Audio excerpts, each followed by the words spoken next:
Hello everyone, welcome back to the channel. Before we get into this reading, which I'm really excited for, I wanted to let you know if you're interested in booking coaching calls or tarot readings, you can do that through my website, and the link for that will be listed in the description box. Now let's get into this reading. This reading, we're going to be looking at what Saturn is going to bring for you as it enters Aries. Saturn will be entering Aries on May 24th or 25th, and it'll be there for the next 3 years. So it's definitely going to bring a whole lot of major changes, I feel like, for all of us as a collective, even if it's not going to be in Aries the whole time. And obviously, this is a general reading, so take what applies and leave the rest.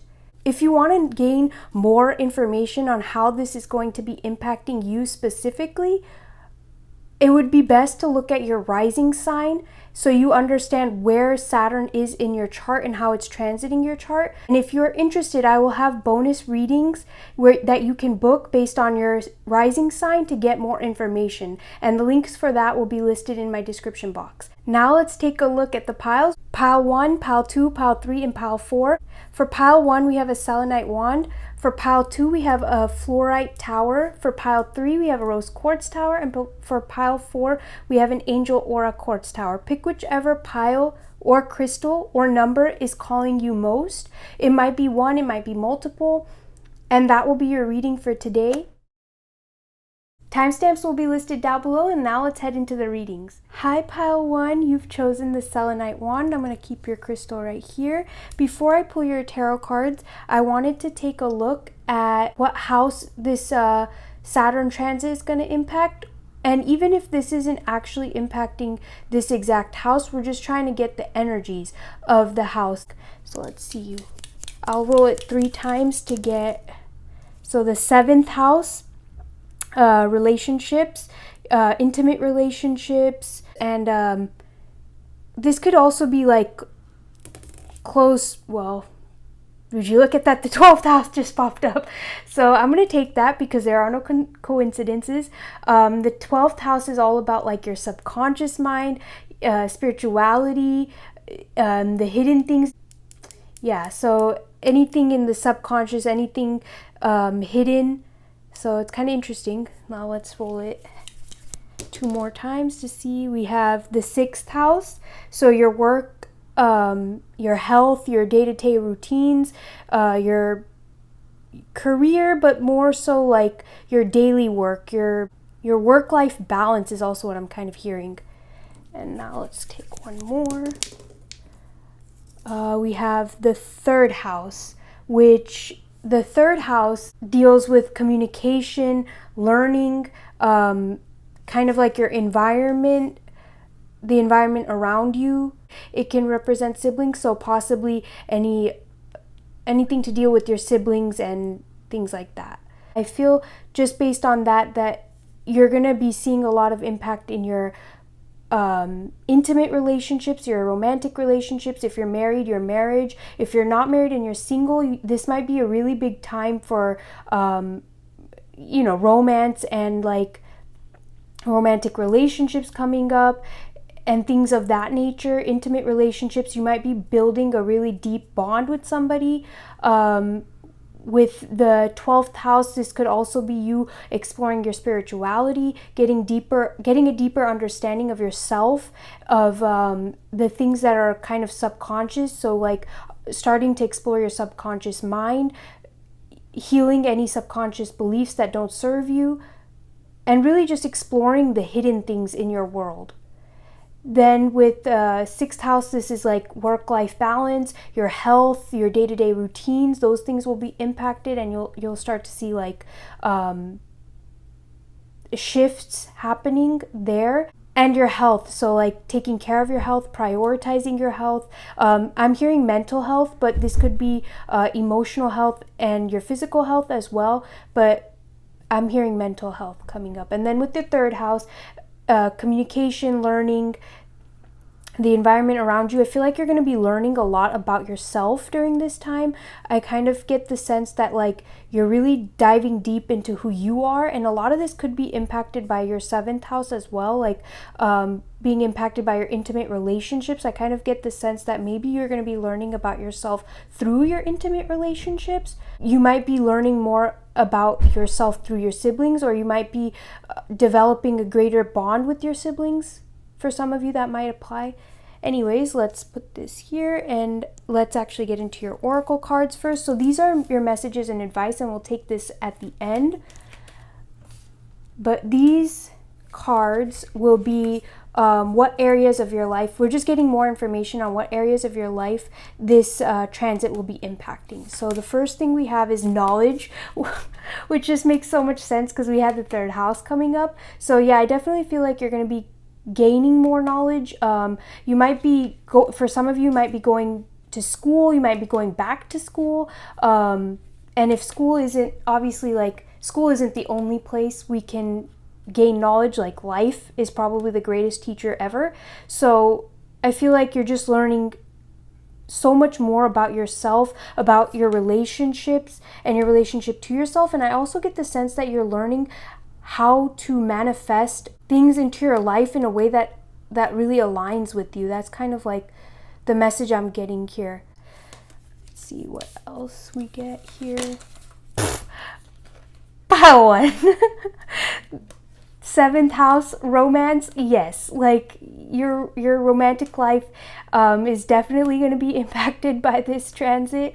I feel like with this being in Aries, coming into Aries, there's going to be a lot of forward movement for those of you who maybe have felt like things have been stagnant. I feel like you're also learning to create harmony and like in your romantic life. And let's see what this is. This is Agnya. This is the third eye chakra. With the third eye chakra coming up here, I get the sense that you're really going to be deepening your intuition. I also like that manifestation message that came up first for you. I feel like that's going to be huge. You're really going to be connecting to your intuition, to your deep inner knowledge and wisdom. And connecting back to yourself. Some of you, this might be learning how to romance yourself too, like learning what you like and how to treat yourself in the highest way, opening up your third eye. Some of you might be having a third eye activation and spiritual awakenings, which makes sense with Saturn moving into Aries. Like this definitely could represent that for the collective, but I definitely see that for you in specific. Your third eye is definitely going to be opening. And with the 12th house, like this could be you exploring different spiritual, like modalities is the word that just came up. Different spiritual things that to help you open and unlock your third eye, to help you really tap into your intuition, tap into your inner knowing. And for some of you, this could also help you to tap into your feminine energies. I do feel a lot of feminine energy with this pile. Not to say that like it doesn't have anything to do with gender. That just has to do with the fact that like for some of you, this could be healing your feminine energies and tapping into your intuition.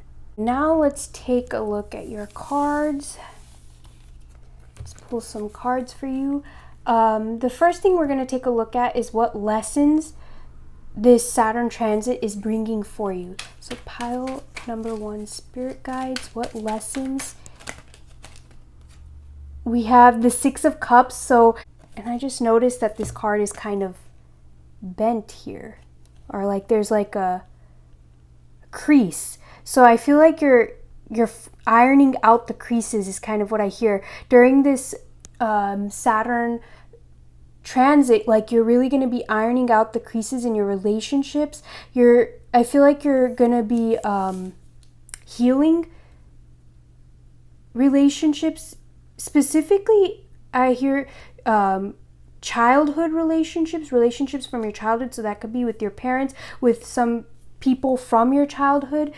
I also feel like you're just going to be learning on how to deal, like messages is coming up, how to deliver messages that might be emotionally heavy in a way that, again, isn't reactive but rather responsive. So like you're just learning a lot about how to communicate your messages in a harmonious way from your emotions, but not emotionally reactive.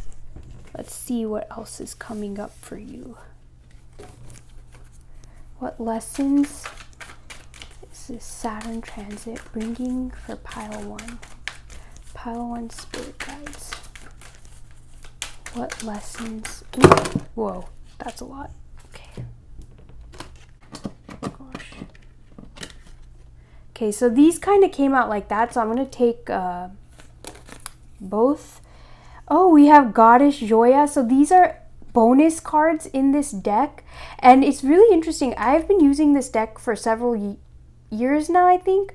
I don't know when I got it, but this card rarely comes out. It's such a rare card. And I get, again, with Goddess Joya, and I was talking about the feminine energy, I really feel like you're tapping into your feminine energy, and the lessons you're learning is how to really embody your feminine energy, really care for yourself, regardless of your gender, really care for yourself like the divine being that you are.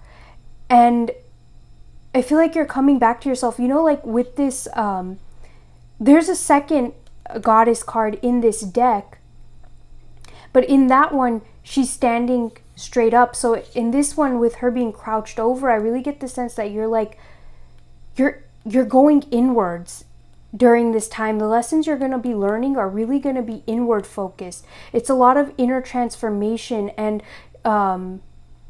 with these two, I was about to call them butterflies, birds. These two birds are reminding me of the Two of Cups in this deck, which I don't know if it came out, no. But the Two of Cups in this deck has that as well. So I really do feel like for some of you, the lessons that you're going to be learning is going to come through relationships, intimate relationships, how to balance those relationships, how to pour into your own cup and not overgive, and take care of yourself. How to care for your well-being, how to care for your health, you know, how to care for your energies. I feel like a lot of you are going to be learning what you need to feel satisfied, to feel fulfilled, and not to expect somebody else to bring that, but rather to understand how you can bring that in for yourself. So when somebody does, it's like you appreciate it and you are grateful for it, but you don't have to be reliant on it. The next card we have is Three of Cups, which is also interesting that you had the 3. Oh, and we have another 6, so double 6s. These lessons will be all about learning how to harmonize your life, creating balance and stability emotionally. Like, I just feel like it's a lot about emotionally, because we don't have very many pentacle cards here. Actually, we have no pentacle cards. I get that sense that like you're learning how to harmonize your mind, your emotions, your passion, like your soul, your relationships. You're going to learn a lot through relationships during this time. And it might not be so outward. I'm getting the sense that like the stuff that you're learning through these relationships, the other people in your life might not even realize you're learning these things. Because it's not like they're teaching you by telling you, but rather they're teaching you by showing you, by just through the natural flow and progression of that relationship, and the reflection that you're doing. Because like with this goddess card, I really get the sense of reflections. So another lesson that you could be learning too is how to reflect, how to spend time in reflection without distractions, how to go inward. That is, with the Queen of Swords too, I get this sense. You have the 3 of Cups, the 6 of Wands, and the Queen of Swords. I'm not sure if I mentioned that. But with this Queen of Swords, I get this sense that like you're understanding how to, like I said, how to communicate in a balanced way that still allows you to express your needs and how you're feeling, but not reactively. But the other thing I kind of get here is like through this introspection, you're really learning lessons around setting boundaries. Like this perfectionist right here, I'm not sure if you can see that. is really sticking out to me, like not allowing perfectionism to hold you back. You're learning to accept yourself as you are right now and along your journey. So like that doesn't mean that you can't improve, that you can't grow, and that you can't become a better person. But that also doesn't take away from, like, our journey to growth doesn't take away from who we are right now. And I feel like you're learning to accept yourself as you are right now. You're closing doors, because I just heard a door close.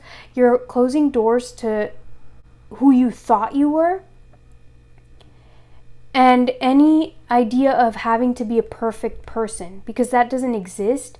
And I really feel like your best self is subject to change. And that doesn't mean that that old version of you wasn't good enough. That just means that we always change. We're always changing. We're always evolving. And like the example that's coming to me is, like, if you think about the iPhone, the first iPhone that came out compared to what we have now is like huge difference, right? Like the iPhone now is crazy in what it can do compared to the first one.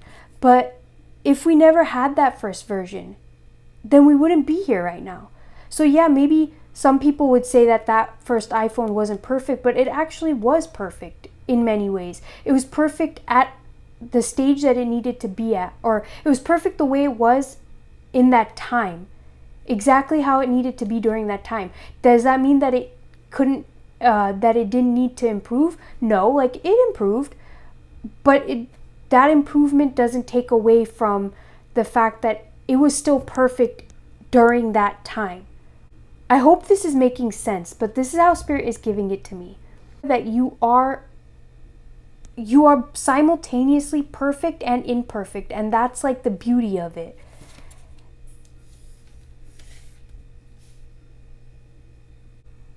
These lessons are just about how you can reconnect with yourself. Bringing you back to source is what I hear. Bringing you back to the source of your power. Bringing you back to the source of who you are. So you're no longer relying on other people to be your source of power, to be your source of anything. Like, you're really learning lessons on how you can be your source of power, how you can be your own master, and like how you can be the queen in your life, how you can embody your own divine energy. You don't need to rely on anybody else. You get to, like, obviously that's not to say that receiving help and stuff like that is bad.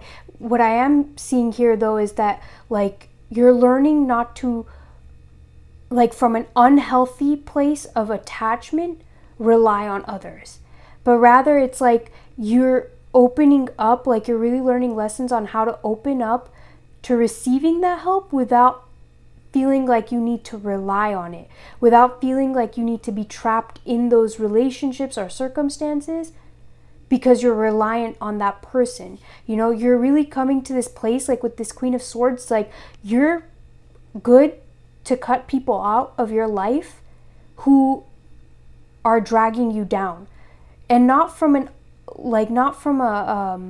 unhealthy place, but rather from like a place of like knowing your worth. So you may have to cut out unhealthy relationships in order to create that healthy relationship with yourself, because something that I have learned along my path is that, like, when you are attached to unhealthy people, unhealthy relationships, your relationship with yourself can often reflect that. And you may see that and notice that in your own life, that like all these people I'm surrounding myself with, who I constantly am in contact with, are extremely draining on my energies. And because of that, like, I almost can't even be that healthy version of myself. Like, I keep being dragged down. So I feel that you're going to be learning how to let go of relationships that are just dead weight, so that you can create space to have and build this relationship with yourself. This is really beautiful for you, Pile 1. Like, it might be, what I hear is that, yes, internally there's going to be a lot of shifts happening for you, but it's bringing you so many blessings. Like, it's bringing you to this place of surety and confidence within yourself. And we're still going to take tarot cards to see what blessings are actually coming up, but this is just what I see from the lessons that you're learning. The lesson you're learning here is like not to sacrifice yourself to maintain that which does not serve you. It's almost like if you had a really, really old car and you have the money to buy a new car, but just out of sheer attachment to this old car, you keep going with it and it's just breaking down every 5 minutes. You're pouring so much money in to try and like fix it and the repairs are just not working. Like, this car is just done. But you keep holding on to it for whatever reason. It's blocking you from receiving better. And that's what you're learning here. It's like to just cut off that dead weight. It's hard. It might be difficult. But you can't keep using this broken down car. It's not working anymore. Its time is done. So you need to let it go so better can enter your life. Some of you might feel like you have to bottle up the good things happening in your life because maybe there's other people who aren't having such great things happen in their life, or they, other people maybe you feel like would be jealous of it or whatever. And during this Saturn thing, you're really learning lessons around letting that go and just celebrating your victories. You don't have to tell everybody if you don't feel like telling everybody, but you should still celebrate it. And I feel like that's what you're learning here. All right, now let's get what blessings this Saturn transit is bringing you. What blessings is Saturn bringing Pile 1? Pile 1 spirit guides. What blessings is, I feel this one. Pile 1. Like, what? You got both bonus cards in this deck, and I swear these cards do not come out. Like I was telling you, she's upright in here. So the blessing that's coming in for you is like you're fully embodying your divinity. You're fully coming into like yourself. You're no longer sacrificing yourself to please others. You're really just stepping into your full power and embodying your divinity. Like I said, I mean, wow. Like, I rarely ever see these cards. And the fact that the both of them popped up in your reading, to me, is just wild. You are not going to recognize yourself in 3 years. That is what I'm hearing. Like, you really are not going to recognize yourself. You're going to be like, damn, that's me? Like, I have come through so much. I've really up-leveled.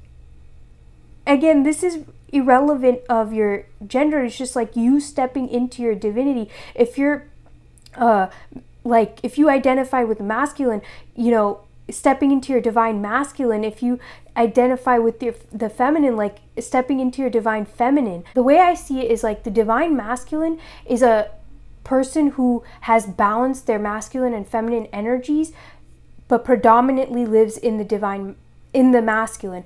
The divine feminine is somebody who has embodied or balanced their masculine and feminine energies, but embodies and lives in their feminine majority of the time. So that's how I see it. Your blessing is that you're transforming so much so that like I feel like it's impacting every area of your life simply because you have done this inner work, like this inner change that you're making, this introspection and all these lessons that you're learning on an emotional and internal level is just upgrading you. It's up-leveling you.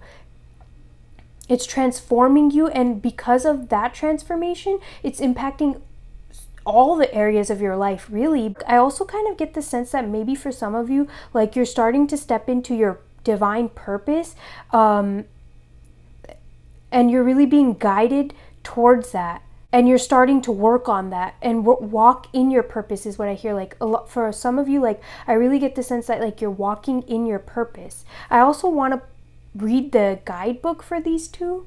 I'm just like amazed that both of them came out. And I was talking about how this one she's crouching and in this one she's upright. So with Goddess Joya here, I'm not sure if that's how you pronounce it, but that's how I'm going to pronounce it. it says this card shows up to remind you that you have an enhanced ability to apply your spiritual understanding to your life. You are a visionary. You will have the ability to make it happen, to turn the dreams into reality. Remember we were talking about manifestation? Like, definitely, you're learning lessons around that. And to build whatever structures are necessary to create the success you are striving for. Like, that's definitely, you're really learning how to, like with the 6th house too, like how to create that balance in order to feel good in your life, in order to feel at peace, so you're not, like, again, sacrificing yourself at every turn of your life for your relationships, for money, for whatever. Like, you're learning how to balance that, so you're not sacrificing yourself. And for Goddess Ella, we have, when this card comes up in your reading, it will talk about the need to let go and surrender to a higher wisdom. Whatever it is in life you want to pursue, do so with great ambition. Like, again, I really feel like you're just going after your calling and your passion and your vision for life, but also you're just becoming like that version of yourself that you're just so proud of. And upgrades, I just really keep hearing upgrades. What other blessings? Thank you. Wow, we have so many cards here. The Ace of Wands is coming up. So yeah, like, you know, with the Ace of Wands in blessings, it's like whatever passions you have are now blossoming. You're finally, like, putting those down to blossom. You're finally feeling alive, like the fire is being lit and life is changing. And yep, with the Strength card here, like, you're just becoming stronger and more confident, and like you're taming your ego, so your ego is working with you and not against you. It's fulfilling its purpose, because the ego has a purpose. It's not bad. Like, not everybody, but so many people in the spiritual realm and like in the spiritual world want to say that the ego is bad, you need to kill your ego, but like, no, it's not. Actually, it's not bad. It serves a purpose. It's a beautiful thing, but in a healthy and balanced way. But if your ego is operating from a hurt place and it's running your life, then yeah, it can cause a lot of distress and issues in your life. But here, with this being your blessing, like, for some reason, Virgo is coming up. I don't know why, that was just so random right now. But, so somehow, like, Virgo season might be really important for you guys.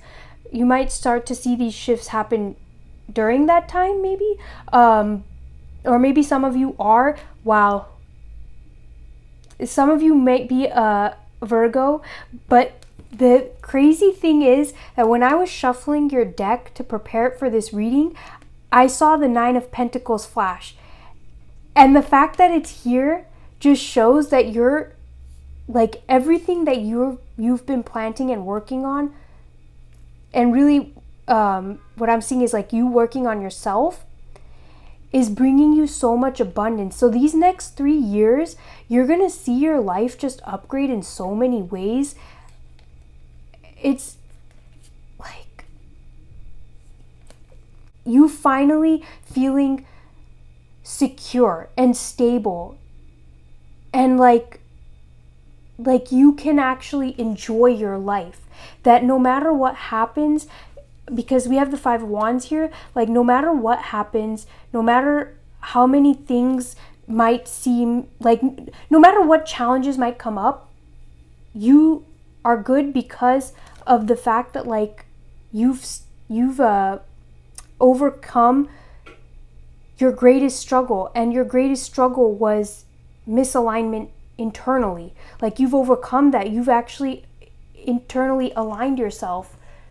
We have the 8 of Wands and the 5 of Wands here. So, like, I feel like you're going to be engaging in healthy competition. So through these lessons and this journey, like, you're learning how to engage in healthy competition that isn't out of the need to be the best, to prove to anybody else that you're the best, but rather to just do your best and allow the fruit of that to blossom as it will. And then with the 8 of Wands, I get the sense that, like, for some of you might be traveling a lot. That could be a blessing. Maybe right now you wish you had the finances to travel. Maybe for some of you, you really want to, but you know, things in your work life and in your life in general might not be conducive to that just yet. And I feel like in the next 3 years, you're definitely going to have these opportunities open up tremendously for you to travel, for you to explore yourself and explore different hobbies and passions and different pursuits. Because maybe right now for some of you, it feels like you can't pursue those things. Like you almost feel like, I can't pursue the things that I want because, you know, I need to dedicate myself to this responsibility and that responsibility, and maybe I have finances that I need to take care of, and obviously all those things are important. But over these next 3 years, I really see you transforming it on an internal level, and because of that, you're drawing in so much more abundance into your life, so much more free time where you can explore these things. You can travel and explore different hobbies and have different creative pursuits. Let's just pull one card to see where you will see the biggest growth. Ooh, growth. Well, I just wanted one, but I guess we'll just go with it and see. Again, with all these cards coming out, like, I get the sense that your life is transforming, and it's all starting with you learning internal lessons, connecting back to yourself, romanticizing your life, but also learning through your romantic and intimate relationships, and just being open to learning and no longer being afraid to learn lessons. That's another thing that I'm hearing right now. It's like you're finally coming to this place of no longer being afraid to learn lessons. You're almost like telling life, you know what? I'm open to learning lessons. Please teach me these lessons for my highest good. And I will learn them. And again, like, saying it for your highest good is always important, because you don't want to be learning these lessons in like the worst way possible. You want to learn them in a way that's like feels good to you. Okay, so where you will see the biggest growth and transformation in your life, the Six of Swords, moving on from rocky waters, new beginnings. Like, you're no longer going to be in this tumultuous state. And also with the Queen of Swords, I was getting that sense that, like, you know your worth, so when things aren't living up to that and aren't aligned with that, you move on. That is like where you'll see the biggest growth. It's like, wow, like, I actually didn't just stay there just because I like that person or I love that person. Like, I didn't stay in that relationship just because I love that person, or I didn't stay in that job just because I was afraid of what would happen. Like, no, when things were no longer serving me, when things were no longer aligned, when they felt like heavy baggage, I moved on because I know my worth. We have the Devil here. Again, like, with the Devil coming up, it's like you're starting to see how you're no longer being chained down by anything. You're no longer being held back and feeling like you need to stay stuck in a position that isn't serving you. Anything that is unfruitful, anything that is not for your highest good and in alignment with your path, you're moving on from it. With the Eight of Swords here too, it's like where I was at one point, having all this mental chatter, having all these like trapped feelings, I'm not there anymore. And when something scary comes up, like, I don't immediately run from it. I stand in my power. We then have the Seven of Pentacles. You'll really see this growth in your work, which makes sense with the Nine of Pentacles. Like, you're going to see the abundance coming in, the fruit of your labors. So like, that's where you'll really see this growth and this transformation. It's in your material world, in your mind. You're not running away from your problems anymore. You're facing your problems because you understand that you're more powerful than them, and that you can always learn and grow. Then we have the Ace of Cups here. So new beginnings in love too. You might see this in your love life. Definitely. I mean, we have plenty here to show that. Like, you're going to see this in your love life. Whether you're already in a relationship or you're single, it doesn't really matter. You're just going to see a lot of transformation and growth in your love life. and your love for yourself, pouring into yourself, understanding what you need in order to feel fulfilled, and allowing others to pour into you. Not feeling like you can't allow somebody to pour into you. No, like after this, you're really going to just see, or during this time, this whole growth and transformation is going to be through you receiving and seeing how many people want to pour into you. Like, a message that's really coming in right now is like, you're going to start to see how many people really want to pour into you. How many people are there ready to pour into your cup, to fill you up with love? Not because you need them, not because you're reliant on them, not because you're attached to them, but simply because you stand in your power. The last thing we have here is the Three of Wands. And you're open to adventure and taking action. You're open to planting your seeds. You're open to putting things into action.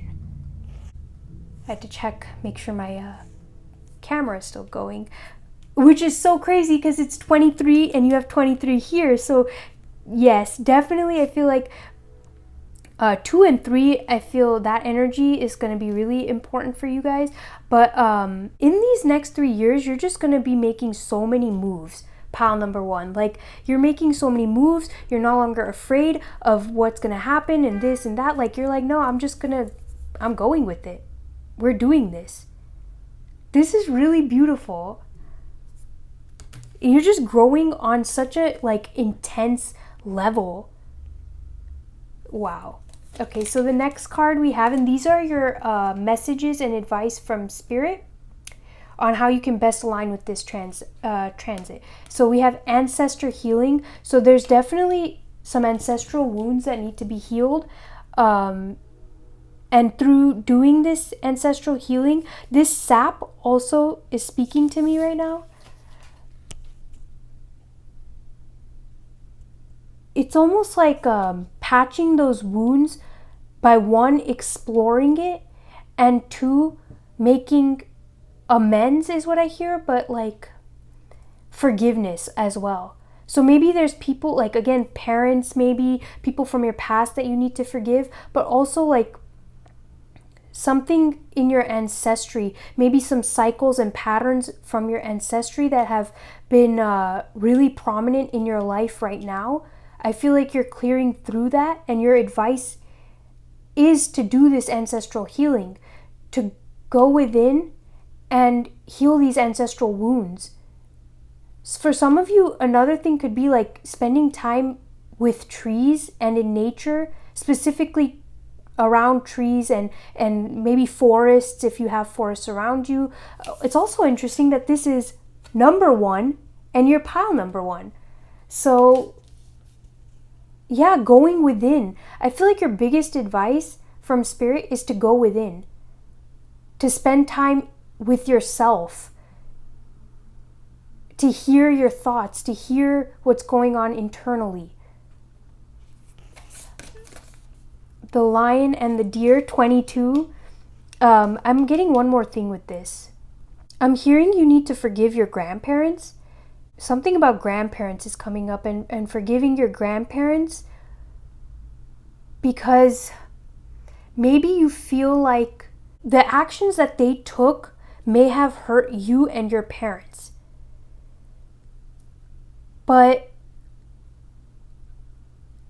it's almost asking you to be like, how long are you going to carry that with you? Again, this might be just for a few of you, but like, how long are you going to carry that? Because they were taking that action from the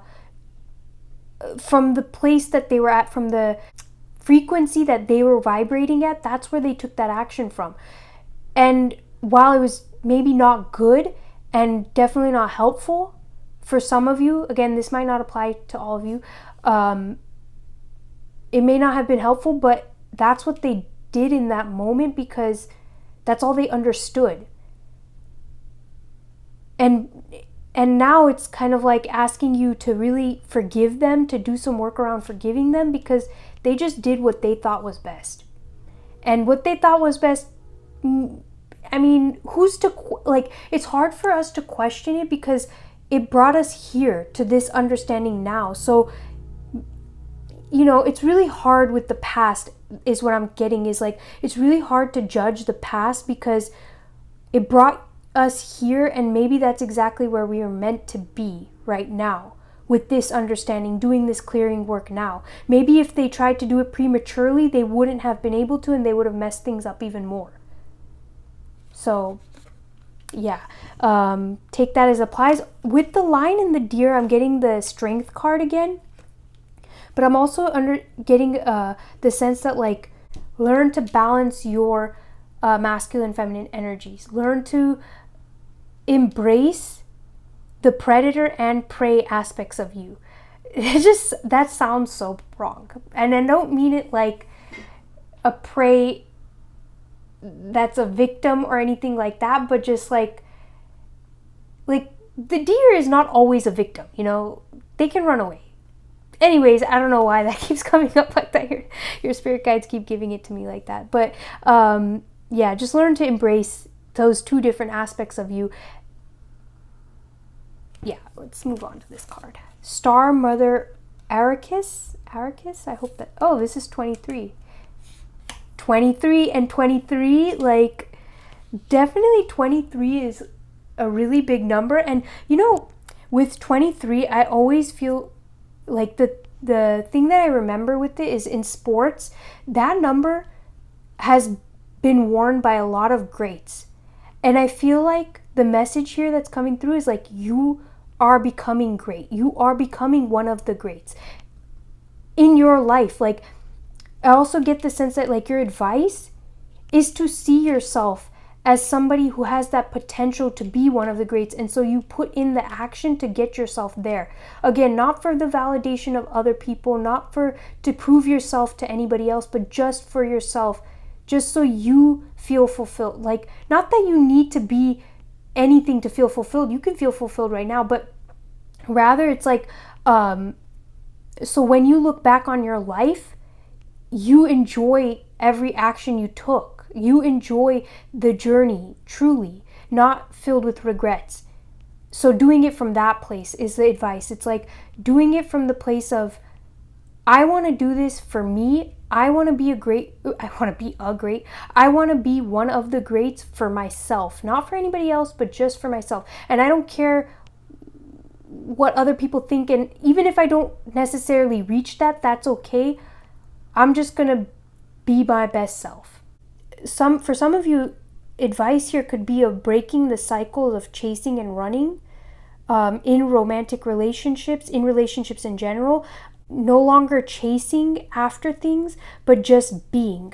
Just embracing where you're at right now and allowing yourself to be in your own energies rather than feeling the need to chase after something or to run away from something. For some of you, like, this could again have to do with a romantic relationship, and you guys are coming into harmony through the changes that you're making. And you know, they could also be making changes as well, but like, through the changes that you're making, you're really coming into harmony. The other thing I get is, like, you're just spreading your light. You're sharing your light. You're being light. You're really embodying your light. I want to get any last messages with this card and one more deck after this. Spirit guides of pile 1. What last messages would you like? Euclase. It's kind of interesting because when I was shuffling this deck, this card did come out, or it popped itself out. But I wasn't shuffling for your deck in specific. I was just shuffling to prepare the cards for this reading. So clearly there's oh my god. I just realized that this is 23 as well. There is so much 23 energy, and 23 breaks into a 5. So I really feel like by harmonizing your masculine and feminine energies, one, but also by bringing harmony through your relationships, your life is just changing. Like, the inner work that you're doing, pile 1, is changing your life on such a massive level. Like, this is just wild. Like, so much 23. And I did see 23 on the timer too, earlier. Euclase. Wisdom from within. Inner truth aligning with divine intelligence. Trusting your own earned wisdom. Like, Wow, pile one. When you are distracted by all the noise and stimulation that are part of our lives now, it can be hard to trust that you have what it takes to make wise choices. The appearance of Euclid's, I hope I'm saying that right. I don't know how to say that. Spirit is a sign that valuable insights can be found through tapping into your intuitive intelligence. When it comes to knowing the truth, there is no substitute for lived experience that has been recalled and examined through a process of alchemy. And I feel like another message is like you're alchemizing your pains into victories. That could have been why you got like this six of wands as well. And well, I don't know. I'm messing up your cards now. I can't remember what the other one was, but it was the 6 of wands and one of the other cards talking about victory too. Anyways, through a process of alchemy, your experiences have generated wisdom that can guide you when you feel lost or confused. You know more than you think. Trust your inner wisdom, for it is guided by the conscious universe. You are learning that fear can distort your intuitive intelligence, so release any worry and tune in within. You have a vast library of knowledge available to you and wise and loving guidance that will help you. I get the sense that I need to read these relationship and prosperity messages as well. Understanding the people you love and care about isn't always easy, especially when you become aware that you'll still have much to learn about yourself. All of us have hidden gifts we have yet to acknowledge. They are easier to discover when you look through the eyes of love, guided by an inner wisdom that reminds you that we are all on a healing journey and at different places on the road. Listen to your intuitive intelligence about your relationships, for it is the conscious universe and not wishful thinking that will bring truth about other people and about yourself into your awareness. Lessons of the past can guide the future, and proven track records have value when it comes to building wealth and maintaining prosperity. But no nest egg is rock solid, no investment is a sure thing, and the flow of money can be unpredictable at times. Euclid's spirit is here to remind you to listen to your inner wisdom when considering where you invest your energy and attention. If it feels wrong for you, it probably is. If an opportunity for generating wealth makes you nervous, explore that feeling. The truth is that until you let go of the old beliefs about how you can't be trusted to co-create what you need and that prosperity is for others but not for you, you will feel uncomfortable when good opportunities and resources show up. And I feel like that's the lessons you're learning. Get in touch with your inner wisdom and you will cease to be distracted by fears that tempt you to say, no, I can't, when actually you can. You really can. Your wisdom can guide you on returning to the natural state of abundance you long to find yourself in. And I really feel that. Sorry, I messed up your cards here. But I really feel that for you. Like, you're really just tapping into your inner wisdom. And your advice is to continue to trust your intuition, to continue to trust your inner knowing, because I feel for some of you, you're already doing this work, and it's really calling you to just continue to trust in your inner guidance, in your inner knowing. I want to take this for you guys to end this reading off. One card to end this reading off. Pile one, spirit guides, can we get one card to end this reading off? I'm feeling this one. Create. I really get the sense that, like, that's your advice. Create. Now is the time to start creating. Through that creation, you're going to start to unlock so many different things in your life and just understand your life on such a vast and great level. Pile one, I really loved your reading. Thank you so much for allowing me to do this reading. I'm going to leave it here. If you like this reading, please give it a thumbs up. Subscribe to the channel if you want to see more. Be sure to hit the bell icon so you're notified when I upload. Again, if you wanted to book coaching calls or tarot readings with me, my website will be in the description box. I'm sending you lots of love and light, and I'll catch you in another reading. Bye. Hello, Pile 2. You have chosen the Fluorite Tower. I'm going to keep your crystal right here. And before we dive into your reading and pull your tarot cards and get all your cards and stuff, I have a few things that came up. One, when I was shuffling your cards were wild. They were going all over the place. There was a lot of chaotic energy. It's like, as I started tapping into your energy, I felt there was a lot of chaotic energy. That's what I was feeling. And I was feeling this resistance. So it was almost like there was like this tug happening of like resistance and also like chaotic, fast-paced energy. And the message that I'm getting from that is like, for some of you, your life right now might just be really, really chaotic. And I almost get this sense that like this Saturn transit through Aries is gonna be intense.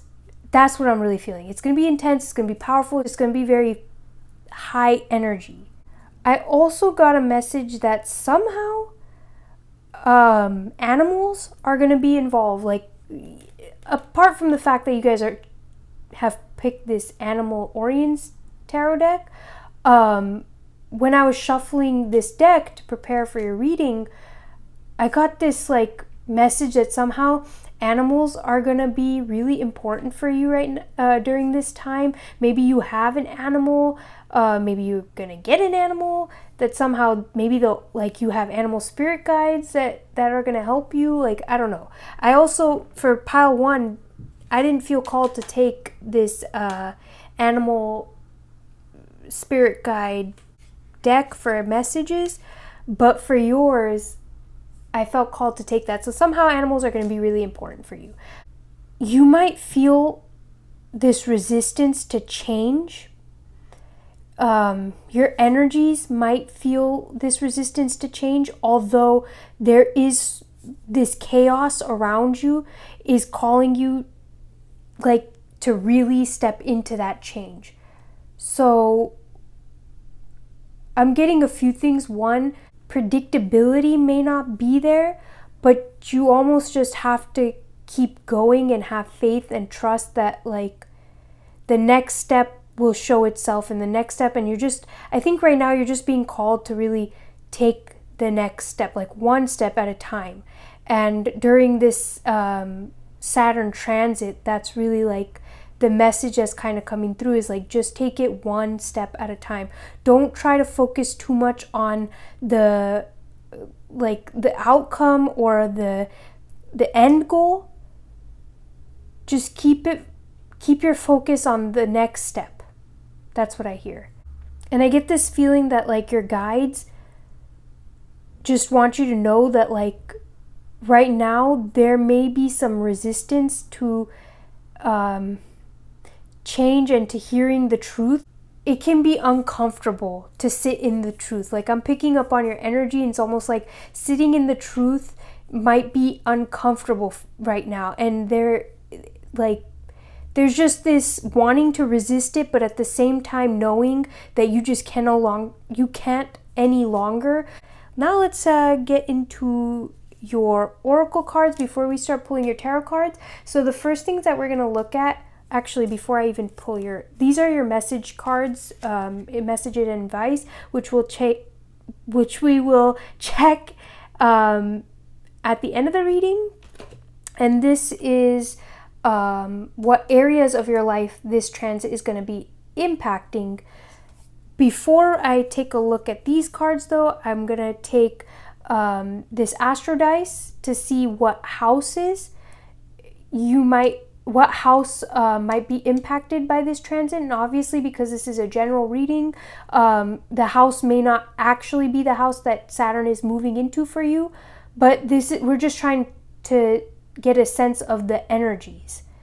So I'm going to take it 3 times, and those will be the 3 houses, or the energies of those 3 houses where you will see the most impact in your life. We have the 4th house, so your home life, your stability, your foundation, that will definitely be impacted by this. Sometimes the 4th house, because it's like home life, it could deal with marriage, it could deal with children too, but in general it's like your stability, your foundation. I feel like your foundation is going to be impacted by this. Like you're really going through like a foundational shift. You're being asked to like build it in a way that's different from how you did last time. That's what I hear. So I don't know how that applies to you in obviously, again, this is general reading, but your spirit guides are coming through to be like, build it in a way that's different than last time. So take that as it resonates. Let's get the second. We have the 5th house. So the fifth house specifically does deal with children, your dating life, creativity, your leisurely activities almost. And the fifth house, like with the fifth house, I'm feeling again that wind of change. I don't really know why that's coming up, but like, yeah, I feel there's like a change coming in the way you seek pleasure. I feel through this Saturn transit, it's almost like you're learning to seek pleasure in a way that's actually aligned with you and not just out of unhealthy attachments and trying to fill a void in you, is what I hear. But yeah, so like the fifth house deals with our pleasure, fun, our creativity, children, things like that. So maybe some of you, this could be dealing with your children's lives. And then the 11th house is coming up. So with the 11th house, it's very much about like your dreams, your bigger like ideas and vision for your life, your friends, and any groups and stuff that you're associated with. So I feel like there's a shift happening in your friendships as well, like the people you associate with, the people you allow in your inner circle.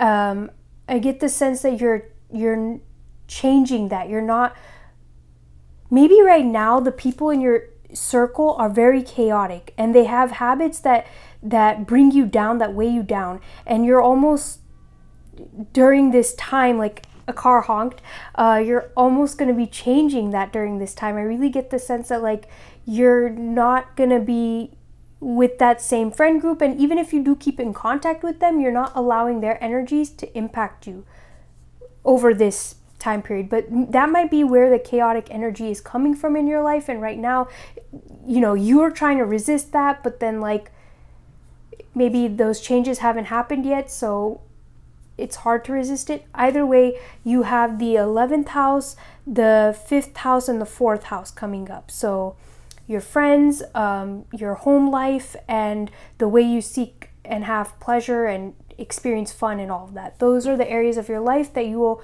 most likely see this transit impacting heavily. Now let's take a look at these cards. These are just for extra confirmation and just to see if there's any other areas of your life that are going to be impacted by this. We have pile 2. We have safe home, which deals with your home. I'm getting a specific message with this. There might be a relationship in your life that feels like home, that because with all the green, I get the sense of, and you know, you chose fluorite, this fluorite tower, which is also green.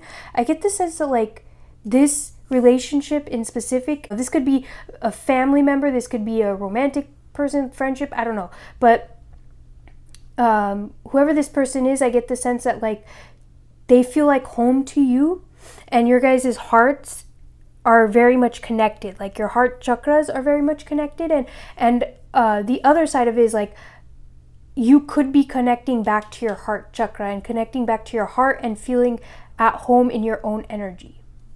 But yeah, definitely your home environment, that is a huge confirmation for that. That's changing drastically. We have love here.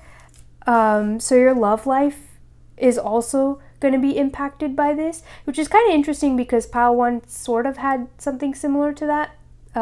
But theirs was a little bit different. But I also feel the sense that like you're going to be loving your life more through this. Like there's a lot of changes happening here on how you see and value love, and the value and importance you put on loving your life, and the value and importance you place on love in your life. So these two areas. And then lastly we have pranayam. I feel like this has to do with your relationship to yourself and to the divine. So I kind of get the sense that your relationship to yourself and the people and things that you invite into your life, because pranam can sometimes be like you're greeting and inviting things in. Not that I don't think that that's what this word, pranayam, I don't think that's what this word actually is, but like that's what's coming to me is like there's a shift around what you invite into your life, the energies you invite into your life, and there's also a shift on how you approach God and like, you know, your spirit and divinity in general. There could be a lot of like changes happening in the way you see the divine, if you believe in all of that, obviously, or spirit or the universe or whatever. Like there could be a lot of shifts happening with that, but I want to check the guidebook for this. So we have the control of breath. So this is one of the 8 stages of yoga, and with that, this could be health as well, like the importance of that you place on your health. With it being one of the stages of yoga, it could be like you're starting to value your health more. And with breath, some of you, I hear this message, and obviously take this as it resonates, but some of you could have been smokers or could have smoked or something like that. And something that I learned, because this is something that I struggled with many years ago, is that sometimes smoking, obviously, by the way, I am not a healthcare professional. This is just something that I learned along my journey, is that sometimes smoking can be our need, or we can use smoking as a way to replace our need to breathe out anxiety, to really just breathe. And like breath work, like think about when you smoke, you inhale and you exhale. That's the same thing as breath work. So breath work might be really important, and maybe if this applies to you, and some of you are smokers, then and you're trying to quit or whatever, breath work might help you in that journey. Yeah, that was a very specific message. That obviously may not apply to all of you, but if it does, like breath work helped me, so it might help you too. With the fact that you had so many cards popping out and so much chaotic energy, I feel like this is really showing me that though it's definitely specifically impacting your home and your like love life and the way you experience love and all of that, like this is almost changing the trajectory of your life right now. So right now your life might be going one way, but this is really bringing in a huge new energy, a fresh new energy to take your life in a completely different direction that maybe you didn't expect, but that is much more fulfilling for you and much more in alignment with you. All right, let me finish this. Maybe we should just do this right now. Inhale, 1, 2, 3, pause. Exhale, 1, 2, 3, pause. Repeat 6 times before continuing to read. So if you want to pause this and repeat that 6 times, go ahead. How we breathe is how we live. Have your breaths been fast, shallow, and rushed? Has your life had similar qualities? Which kind of makes sense with all the chaotic energy that I was tapping into. When we move through our breath without observance, we move through our lives without observance. Life is meant to be cherished, inhaled, devoured. Whenever things seem to be moving too quickly for words, come back to your breath. Especially those times when you feel like you can't take an extra 30 seconds off to breathe. That is when you need it most. Time is your perception. You choose how fast it moves. Some of you might really be moving very fast paced, and I could understand this. Like if you live in a city, you know, cities, unfortunately, the lifestyle is just very fast paced, but we have to take time and be very intentional about slowing down. And so one of the things I feel like this is impacting is the pacing of your life, how you're pacing your life. I feel like you're learning to slow down over this time. So that is another area of life that this is impacting. Now let's take your tarot cards. So the first thing that we're going to be looking at is what lessons this Saturn transit is bringing for you. Pile 2, what lessons is this bringing? Pile 2, spirit guides. Oops.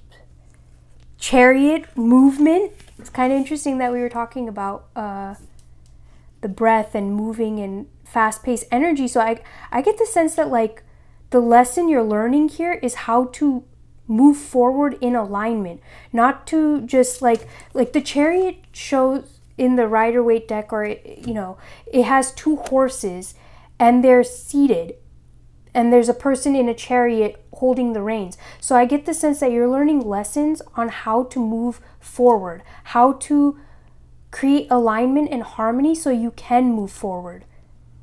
And for some of you, there is a move happening. Maybe some of you are moving homes and you're learning how to make the best possible decision for yourself through that movement. You're learning that if you're divided internally, mind and heart at conflict, you won't be able to move forward. And if you do, it's going to be halting and very all over the place. But once you align your mind and your heart, you will be able to move with such ease and clarity. And with the hawk, I think this is a hawk. Or maybe this is an eagle. Either way, with this bird, it's about clarity too, like knowing where you want to go. So I get the sense that the lesson you're learning here is to stop avoiding the desire of your heart to where it wants to move. Your heart wants to move in a certain direction, and your mind maybe doesn't feel safe or ready or whatever the situation is to move in that direction. Either way, you're really learning lessons on how to align your mind and heart, how to follow your heart and bring your mind on board, and how to create movement in your life. And for some of you, moving, like actually moving, could be bringing you these lessons. There's so much more at play here than just what we think we know. So we have to kind of like trust in that process and just be open to that guidance. And another thing here with the chariot is like a lesson you could be learning is to open yourself up to guidance from the universe. Because like sometimes with the chariot, I think of Krishna Bhagwan, like God Krishna, and the Bhagavad Gita, because in there Krishna is driving Arjun's chariot into war, and Arjun is so confused and conflicted on what to do. So Krishna has to take some time to explain to him, like, here's your options, you can do, like, you have free will, you can choose whatever you want to do, but just understand that each option has a consequence, or each decision has an outcome. Sorry, not a consequence, but it does have consequences. But anyways, each decision has an outcome, and it's about deciding which outcome is most aligned with you and getting as much information as you can. But that information isn't from your mind, because the whole thing with Arjun is like his mind was playing tricks on him, almost like he was in fear of taking the action that he knew he needed to take. And that's where I feel like you're going to be learning your lessons. It's like, you need to take these actions. Don't allow fear to stop you from doing it. Let's see, what other lessons will this Saturn transit be bringing pile 2? All right. Yeah, the 10 of Swords. I feel like there's huge lessons around putting down your healing and putting down the weight of, like, freeing yourself from the weight of any mental burdens that you may be carrying, which are not allowing you to move forward and which are keeping you from experiencing safety in your home or in yourself. Like, this could also be like not feeling safe internally, like not feeling like your mind is safe, or that, that you're at a healthy place. Again, like, I was picking up on so much chaotic energy here. So this could be, with the 10 of Swords, you're learning lessons on healing past wounds, healing your mind so that your anxious thoughts aren't running the show, releasing anxious thoughts, because really the 10 of Swords is a completion of an era, of a cycle. You're completing a cycle here. So there's huge lessons right now. I feel for you, pile 2. I feel like you're going through some major life lessons during this time, and this Saturn transit is going to really bring that to light. And it's helping you to free yourself from this mental baggage, because I feel like there's a lot of mental baggage, mental chatter, and it's keeping you from making proper decisions. Because the other thing with the Chariot, I feel like you're learning lessons around making the right decision, making the decision that's best for you, not just making any decision out of fear or just because that's what you've been that's the decisions that you've been making. An example coming to me right now is if you've continued to make poor decisions with money, for example, you don't have to continue that pattern just because that's all you've known. Like, you can learn and grow from that. And it might require you to, again, learn some lessons and to expand your consciousness and expand your understanding, but that doesn't mean you can't do it. So making decisions from a place of grounding and from what is aligned with you rather than making decisions out of fear. I feel like you're really learning a lot of lessons in that. And I think that's what's impacting your home life, because now you're like, through this period, you're learning how to not make decisions out of fear, and it's bringing you closer to that feeling of home. Like, this feels right. Like, you're learning what feels right and what doesn't feel right. Let's see. Now let's take a look at what blessings this is bringing. Actually, I'm feeling called to take one more for lessons. The moon, yeah. Okay. There's a lot of lessons of exploring your shadows, learning to illuminate that which you do not normally see, the things that are kind of hidden. I also get this sense that, like, you're learning lessons around being true to yourself, being authentic to your inner nature, your inner calling. I'm hearing so many things right now. Like, I'm hearing, for some of you, this is like for some of you, this is like you tapping into your spiritualism, not caring what other people think about it, and learning lessons through this spiritual journey and connecting to this unseen. For others of you, this could be connecting to your feminine energies and healing maybe any mother wounds, any feminine wounds in your life. For others of you, this could be really coming back to your own nature and accepting who you are. And the other thing that I'm getting with this is, like, this could have to do with your emotions as well. Like, coming to accept that we're humans and we have emotions and we don't need to bottle them up. So you're really learning lessons about how to release your emotions in healthy ways so that it's not trapping your mind, so that it's not bleeding you out. So you're able to rejuvenate and regenerate and, like, heal. Because the starfish deals with rejuvenation and healing.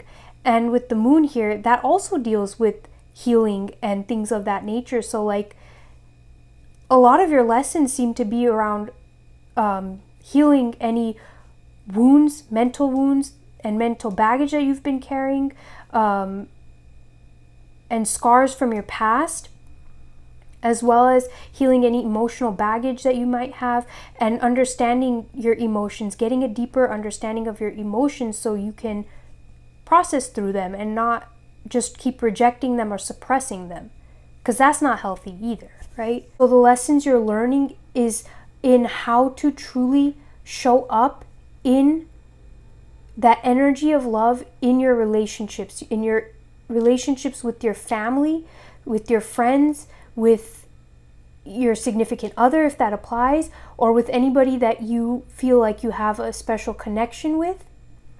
How you can show up from this place of healing so you can express your thoughts and your emotions in a healthy way in those relationships, and so you can allow yourself to be seen fully and not have to worry about or fear how that person is going to react or what they think of you, but rather it's like, I accept me, so you know, what their thoughts don't necessarily matter. You know, I'm still going to show up as me regardless of what they think, and releasing any fears around that. Let's see what blessings are coming in for pile 2. Ace of Wands, a new inspiration. You're through this healing journey, and by going through this healing, you're going to really see your worth, and have a new inspiration, a new life purpose. I'm getting the sense that like you're starting to understand your life purpose through this, and you're walking towards that. There's a new spark. That was the word I was looking for. A new spark coming in. Your life is being relit. This is breathing new life into you. Like the blessing that's coming from this Saturn transit, once you learn these lessons, and actually it's not even once you learn these lessons, it's through learning these lessons, this blessing is also going to come up. It's almost happening simultaneously is what I hear for you. Like, I get the sense that things are going to be moving very quickly for you. So this healing, these blessings that are coming in, all this stuff is happening very quickly. Like, you're learning these lessons very quickly is what I hear. But yeah, there's a new inspiration, and look at this, like, this transformation that's happening. This wand is flourishing. Like your purpose in life is flourishing. Your passions are flourishing. I feel like there's a new passion that's coming through as well. You're really just flourishing, and you're being relit. Like your love for life is being relit. Your spark in life is being relit. And I feel like there's an important conversation that you're going to have that's going to help you with this. Or maybe for some of you, you've already had that, but I get the feeling that it's still to come because this is lessons, you know. But anyways, there's an important conversation that is just going to spark so much life into you. And maybe you fear that conversation, but let me tell you, I'm getting a message here that like that conversation is going to spark new life into you. And for some of you, it might be because you're starting to see where like your mind has just been overrunning you with thoughts that aren't real. And for others of you, it could be that the actual conversation itself is super liberating. Let's see what other blessings are coming into your life. I just get the sense that your life is revamping, which makes sense with the 4th house. You know, your home, your foundation is being revamped. Things are turning around for you. So like that chaotic energy that I was feeling, I feel like you're moving away from that through this period, but it's asking you to really explore that and where it's coming from so you can move away from that. Let's see what other blessings, pile 2 spirit guides, what other blessings. I'm feeling that. It's also kind of interesting that your cards are coming face down. So I'm guessing like you may not be able to see these blessings right away. You may not be able to see them right now or the potential for them right now. But they are coming, and you just have to trust in the unseen. You have to have faith. So the Knight of Swords and the 3 of Wands, yeah, 3 of Wands, forward movement, planting your seeds and actually taking action and moving towards your goals. And with the Knight of Swords also like movement. Like there's movement happening. You're learning lessons around movement. Your blessing is you're being moved. There is major movement happening here. The Knight of Swords is moving super fast. Like in the Rider-Waite, there's a knight on a horse. He's on a horse and he has his sword and he's moving really fast. And I get the sense that like your blessing is that you're learning how to be more sure of yourself and have more clarity because you're making this mind to heart connection, and it's bringing you this clarity so you can move forward really quickly. Like your blessings are coming in. They're coming in so quick. I feel like the reason they're coming in quick is because you're just like, you're at this place where you're just ready to learn these lessons. You're like, I'm going to learn these lessons. And it's not that you're forcing things to happen quickly. I get the sense that things are just happening. Like your flow is happening quicker. The flow of your life is moving quicker. And because you're putting in the effort to heal and to do this inner work and this transformation, it's bringing you to your goals quicker. And I say quicker, but obviously like quicker is subjective. I just get the sense that this is happening rapidly within like the next year or two. If that, even for some of you, it could be even quicker than that. For some of you, I get like the next 6 months. It could be happening that quickly. So take that as it, applies to your life. But like, yeah, almost feels like this Saturn transit is like putting a fire in your butt. That's what I just got. It's like lighting you on fire, and you're just, you're done with it. You're like, I'm gonna learn these lessons because I am not sitting in these same cycles over and over again. And I want my blessings, so I'm prepared to learn the lesson. It's like when you're in school and like, like as a kid, if your teacher says that like once you're done doing your homework or whatever, wait, you don't do homework in school. Once you're done doing your work, your schoolwork, you can go outside and play, or you can have free time. So you're more motivated to just get your work done. And I don't mean that to rush the work, but it's like, I'm going to do my work properly so I don't have to be called back to redo it. Like, no, I'm going to do it properly. I'm going to take my time, but I'm not going to procrastinate. I'm just going to get it done so I can actually have my free time. That's what I'm hearing here. Now I wanted to I feel like grabbing one more for blessings. Let's see. This was on the bottom of the deck, Ace of Swords. Yeah, like your mind, you're clearing out the anxious thoughts. You're really like, you're really gaining clarity, and you are becoming the master of your thoughts. You are no longer allowing your thoughts to run your life. You are becoming the master of your thoughts through this work. And which makes sense. Like the Ace of Swords is the first sword card in the Minor Arcana. And then you have the Ten of Swords here as your lesson. So by closing out this chapter, by healing from these mental weights and thoughts, like the anxious thoughts and the thoughts that aren't serving you and the fear-based thoughts, you're having a new beginning. Your mind it's almost like you're having a mental reset. And your mind is being supportive of you to help you move towards your goals. And to help you love your life. Let's see, one more for blessings.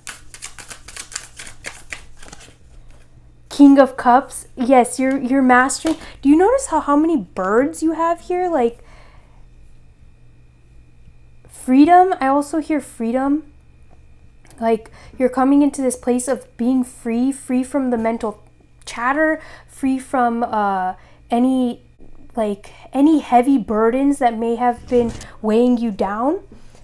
And you're just stepping into this place of maturity, mental maturity, emotional maturity, understanding your emotions, having clarity, being in control of your life, being the master of your emotions, being the master of your mind, being your own master. You're no longer feeling like other people need to run your life, because one of the lessons you might be learning here is not to let other people run your life, not to allow other people to drag your chariot. Like, no, you get to decide where that chariot goes. And if they're helping you, that's great. If they're not, they can move out of the way. That's kind of how it's coming through. Your spirit guides are very strong, let me just tell you. Yeah, I definitely feel that upgrade happening. Like you're just stepping more into your power. Again, with the King of Cups, mind to heart connection, that's going to be huge. That's a massive blessing that's coming for you. And because of that, you're filling your cup. You're standing in your own power. I love this for you, pal, too. So yeah, you're going to, the lessons are here, but you're working through them, and you're coming to this place of like surety and confidence. And if you just keep going, like I hear, just keep moving past this, take the next step. Like I was saying in the beginning of your reading, just take the next step. Don't worry about the outcome. Don't worry about, all those things. Just take the next step. Keep taking those baby steps, and eventually you'll be running. Now let's see. We're going to pull a few more cards to see where you will see the biggest growth and transformation in your life through this transit. Ooh, whoa. Okay. Pile 2, you have the Lovers and love here. So I definitely feel like your love life is just changing. I feel like you're calling in more self-love. You're going to see this transformation and this growth, especially in your love life. So you finally know who to allow into your life and who to put up boundaries with. Because then we have the Ace of Pentacles and the King of Wands. And with the Ace of Pentacles, I get this sense of like the area of your life that you're going to see this growth in especially is going to be your finances, in your material world, the way things are shifting, in the fact that now there's a potential for you to have greater finances, a greater material abundance, greater happiness in your life. And with the King of Wands here, you're seeing this by you stepping into your confidence, by no longer allowing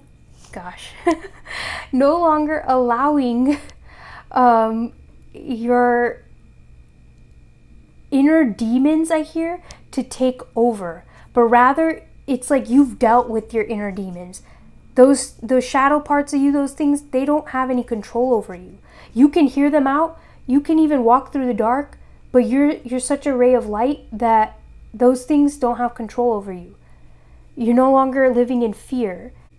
The fact that you have this as a major arcana here and you have 2 royals as well, like this is big energy. You're going to see this massively in your life. This isn't going to be some small thing. No, like this is huge. This is really transformative. Yeah, just keep taking those baby steps because it's going to get you here. And again, I feel like regardless of how fast or slow it happens, you're starting to see it that you don't need to rush in life to get what you want. You're starting to see that you can take your time, you can take those baby steps, and you'll still reach your outcome in a time that doesn't feel like forever. You're still going to reach your outcome and it's going to be beautiful and it's going to be amazing. And like, you're also seeing your worth. Like you are so worthy of this transformation, of these things, of this love, of having a safe home environment, of having security and stability. Because with the safe home, it could also talk about safety, security, and stability, like financial stability as well. You are seeing that you are worthy of having that financial stability, of having a secured and safe home environment, of having all that you want, of creating that, of creating a secure and stable home environment. I get the sense that you're also possibly healing masculine wounds, and so you're coming into this place of like having healthy masculine energy. Because we have a lot of cards here dealing with the masculine. So I get the sense of like you're stepping into having healthy masculine energy. Let's take your advice, messages and advice from Spirit. The first card we have, Sacred Healing, which is so fitting here. So your advice is to keep going, to keep doing this healing work. Maybe sound baths might be really helpful for you. If you feel called towards it, you could check that out. Being mindful of the music you listen to is also what I'm hearing. Like maybe for some of you, you listen to like heavy-hearted music or music that's very negative in its lyrics and its tone and stuff. And I feel like you're being called to become aware of that, because your advice is to stop listening to that, to stop. There's such a big thing coming up right now. To stop distracting yourself through music. It isn't serving you. You need to let that mental chatter go, because this music, whatever it is that you're listening to, again, this doesn't necessarily have to deal with music. It could be the people in your life too. Whatever you're listening to is only contributing to the mental chatter in your head. It's creating that chaos. So what can you listen to create peace and like balance and harmony? Again, sound baths, soothing music, like music that's like more nature driven is what I hear. Yeah, with 25 breaks into a 7, and 7s are also about like healing and spirituality, and it's very like spiritual number. And also I feel like with 7 in the 7th house, you know, it can be a number that's very connected to our intimate relationships. So being mindful of the relationships that you're keeping around you. Are they healing to you? Do they feel healing? Are they allowing you to do this healing work? Because if not, then maybe it's time to let some people go. And also with Malachite here, it's also interesting because I wasn't originally going to bring my Malachite, but I did. I had such a strong feeling that I needed to. So I just brought it. And maybe having some Malachite with you might be really helpful during this time. Because Malachite can help us in terms of like, one, with it being green, it's connected to our heart chakra, so maybe it could help you with your opening up your heart chakra. But 2, it's also connected to like our fertility and you know, those types of things. So I get the sense that like this is about you stepping into fertile ground, about allowing yourself to step into that fertile ground and creating, being more creative, stepping into creativity. The next card we have is Stag Spirit. Take the lead. Yes, like your advice is to start leading your life. Don't wait on somebody else. You don't need to wait on another person to do this healing work. You just need to start taking the lead. You need to start doing that healing work. You need to take those steps. The baby steps. It's okay if you fall. It's okay if you trip. It's okay. Like, you'll get back up and you'll keep going. But you do need to start. You need to take the lead in your life. That's your advice there. Start to take the lead in your life. Oh, you can't see that. Take the lead in your life so you are not allowing other people to run your life. Other cycles, you know, your past cycles, maybe your parents' cycles, whatever. You're not allowing the past shit to run your life. Because you're taking lead and control of your life. That's really what your advice is here during this Saturn transit, is like, start to take that lead, start this healing journey. For some of you, I feel like you've already started it. For others of you, it's like really calling you to make that leap. And pay attention to the music that you listen to, because that could be contributing heavily to how you're feeling and the chaos in your mind. For some of you, you could be getting messages through music, so pay attention to that. But if you're just drowning yourself in music, if you're just constantly listening to something, you just constantly have something playing, you're never going to hear your intuition. You're never going to hear yourself, what you need to do, the next step you need to take. So you have to quiet the outside noises in order to hear what's going on inside. And I also forgot to mention, but at the bottom of the deck, for this deck, there's Dove Spirit, be peace. So again, I really feel you're being called during this time to step into peace, to remove the things that are causing chaos in your life so you can bring balance and harmony, so you can hear your mind out and you can create that peace. I want to take one message from this deck before we end this reading off to see what comes through. What affirmation pile 2 spirit guides do you have for them for this Saturn? Oh God, what does that say? Receive. We are taught to give more, open more, share more, be more. But to receive takes courage, for receiving is a subtle subconscious act of admitting that we cannot do it all, and we can't. What if we were to realize that very art of giving is perfected in the craft of receiving? What if the secret to giving more is to allow yourself to fully, wholeheartedly, and unapologetically receive? I get the sense of, like, with the moon here, I get the sense to receive guidance, to be open to receiving guidance. not feeling like you have to do everything by yourself, not feeling like you have to learn every lesson yourself, or that you have to go through every bump in the road in order to learn the lessons. You have to be careful with that too. So like being open to receiving guidance, but ultimately still being able to make your own decisions. Like hear out the guidance and take what resonates and what feels like will bring you on the right path to the healing that you need. Maybe receiving help for this healing, because some of you might need some help during this healing process. Like that's okay too. It's okay to ask for help. It's okay to ask for help when you need it. And it's okay to admit that you need help. Like if you need help with your healing, you need help with your healing, and there's nothing wrong with that.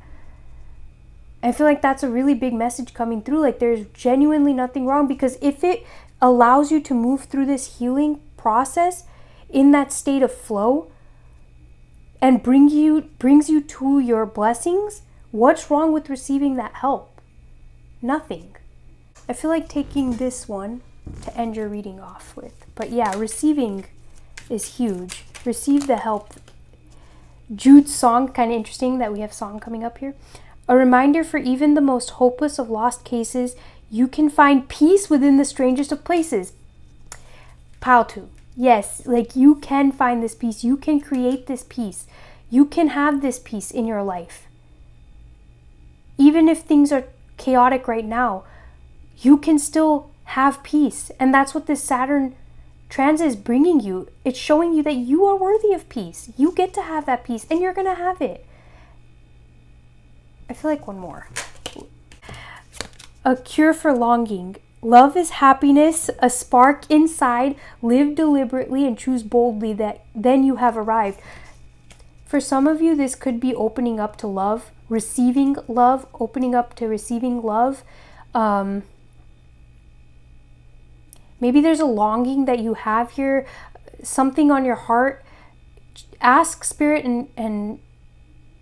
ask Spirit and your spirit guides for guidance on how to move through this longing, where this longing is coming from, what it has to deal with, and how you can move through it to bring you this love. Pile 2, I loved your reading. I hope you work through these lessons and really receive these blessings, because I see you have so much potential here for you. If you like this reading, please give it a thumbs up. Subscribe to the channel if you want to see more. Be sure to hit the bell icon so you're notified when I upload. I'm sending you lots of love and light, and I'll catch you in another reading. Bye! Hello, Pile 3. You have chosen the Rose Quartz Tower. I'm going to keep your crystal right here. And before we get into your tarot cards and stuff, I'm going to roll this Astro Dice 3 times. By the way, if you want to see a full breakdown of this reading, be sure to check out the intro. But I'm going to roll this Astro Dice 3 times to see what areas of your life this Saturn transit is going to impact based on the houses. And obviously this doesn't mean that Saturn is actually going to be moving through this house. It's just to pick up on the energies. Let's see. We have the 3rd house. So communication, learning, siblings, the environment around you, all those sorts of things. Now let's see what else. Oh, well, the 3rd house again. I don't know if that's just me rolling it bad. Let's see. Or maybe that's really going to impact your 3rd house. Okay, the 2nd house. 2nd house deals with partnerships, with your finances. It can also deal with like your self-worth and the things that you own. And I hear like potential business partnerships for some of you, but your finances and all those sorts of things. Now let's take one more. The 1st house. So this is really interesting because for the first 2 piles, like the houses were like spread out, but yours is like literally the 3rd, the 2nd, and the 1st. And yeah, the 1st deals with like your personality, how you show up, or not how you show up, but like who you actually are, your true and authentic self. So it deals with you, everything to deal with you. So that's really interesting. Now we're going to take, just for extra confirmation, so like these are your oracle cards, and these are your messages and advice from your spirit guides, and we'll take this after we pull your tarot cards, but this is just for additional confirmation on the areas of your life that this transit is going to be impacting.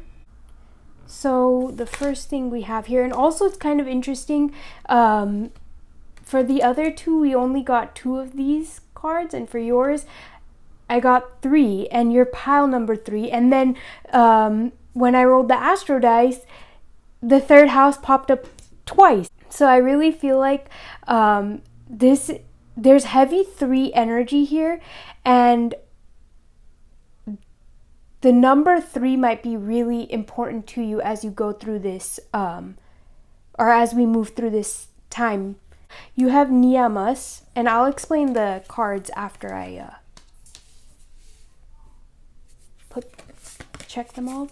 New beginnings with 44. That's a 44 is an angel number, and with it coming out here, it's like there's a lot of big blessings coming in.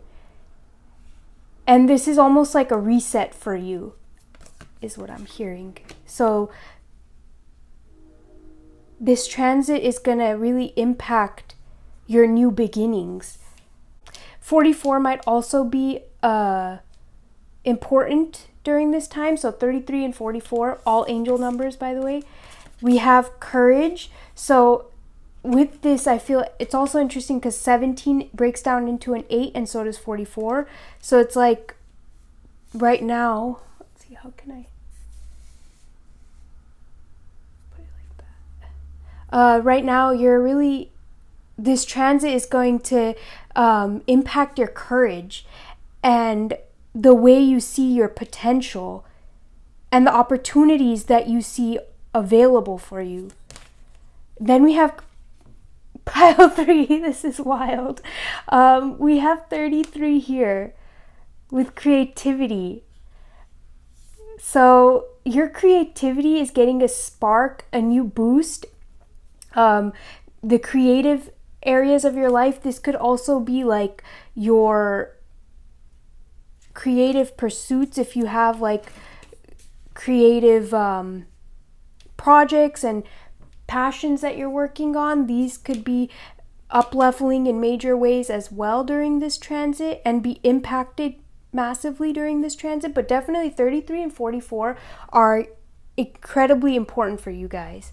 And then because we have Niyamas, and Niyamas kind of deals with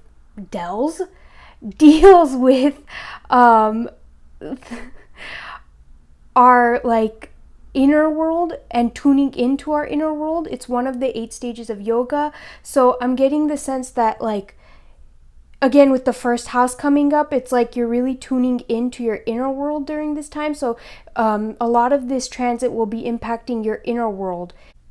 I feel like you're tuning into yourself, and also any inner work that you have done is really going to shine through during this time. Like, you're gonna see the rewards for all that inner work that you have done. Now let's take your tarot cards and see what we get. We're gonna check what lessons this is bringing. So what lessons is this Saturn transit into Aries bringing? Pile 3. Pile 3 spirit guides, what lessons is this transit bringing for pile 3? With the world coming up revert, it kind of came up sideways, so I'm going to take both meanings. But with it coming up like this, the lessons that you're learning is how to close out old chapters, and also allow for completion, because the world is the last card in the major arcana, so it's all about completing and closing out a new cycle, which is so perfect that you have new beginnings here, because I really feel like you guys are closing out a new old cycle and bringing in something new. And with this closing out, it's like the lesson you're learning is on how to close it out. How to close it out in a way where you're not bringing the old baggage into the new cycle. So you're not carrying the weight of the old into the new. Let's see, what else? What other lessons? What other lessons? Seven of Wands and 10 of Cups. So I feel like you're learning a lot about confrontation as well. Being able to have the spotlight on you is what I hear. You're learning lessons around how to manage. Like for some of you with creativity and the Seven of Wands, you might have like social media accounts that are quite popular, or maybe like you deal in media or in the public eye somehow. And I feel like you're learning lessons around managing that without allowing it to get to you, because you know a lot of attention can sometimes drain our energy. And so I feel like one of the lessons you're learning here is how to fill your own cup, how to manage the attention that you receive in a way that doesn't drain you. And with the 10 of Cups, this is like, the 10 of Cups is also another completion card. It's a 10. And so yeah, you're definitely completing a huge phase of your life journey, and you're reaping a lot of rewards for it. It's kind of interesting because this is lessons that you're learning. One of the messages that's coming through is you're learning lessons on satisfaction, how to feel satisfied. I'm getting something really big right now with creativity. I don't know why it keeps coming back to creativity, but maybe you're learning major lessons in your creative pursuits. One of the things that's coming up is like being able to be satisfied with the work that you put out there, with the work that other people see. And another a lesson that you're learning is also how to feel appreciated and allow for compliments on the work that you have done, and accept and appreciate, almost like I hear like bask in the glory of the recognition that you gain. And this could be like on a major scale, or it could be on a small scale too. Like this could be like creative solutions to your problems, and when somebody compliments you on it, being able to accept that compliment and sit in the like good feelings of that compliment. So I feel like you're learning a lot of lessons around that, how to appreciate and accept recognition and compliments for your work. And the other thing I get here is like you're learning lessons on knowing that you can have the desires that you want. You can have your happy ending is what I hear. Not ending, but like you can have a happy ending. That you are worthy of having happiness in your life. I feel like you're really learning a lot of lessons around that, around happiness and being... Why is this card? This card doesn't want to... We have Two of Wands, the back of the deck, and it didn't want to, for some reason, come up. So I'm getting the sense that you're learning lessons on moving forward and planting yourself too, on looking to a bigger vision. You're learning lessons on looking to a brighter future, looking to a bigger vision, looking towards what you want next. And like I said, not having to be stuck in the same cycles, really breaking old cycles. Like what I'm hearing right now is that you're really learning lessons on how to shut out old cycles, break them, so you're no longer bound by them, and so your family and the future generations aren't bound by them either. So maybe for some of you this is like ancestral cycles and wounds that you're breaking through, and you're having massive lessons come up in order to help you break through that cycle so that you can move forward in the best way possible towards a brighter and better future. And so the people that come after you can have that as well. And something that's kind of coming up right now is like, if this is dealing with your career, then you're almost being a pioneer, is what I hear. You're sparking some sort of new change in your field and closing out an old cycle in that field. And it's like, yeah, you're being a pioneer of some sort. And the people that are coming after you are really going to be recognizing you. And so, yeah, you're going to be learning some lessons around that to help you close that stuff out, to help you be that pioneer, is what I hear. I feel like taking one more for lessons. Let's see. One more for lessons. Just one more card. Well, we have two. Because these came out together, I'm going to take them together. It's the Two of Pentacles and the Ten of Swords. So yeah, another 10. You're definitely learning lessons on closing out old cycles and creating balance in your life in order to help you do this inner work. So what do you need to balance out in your life?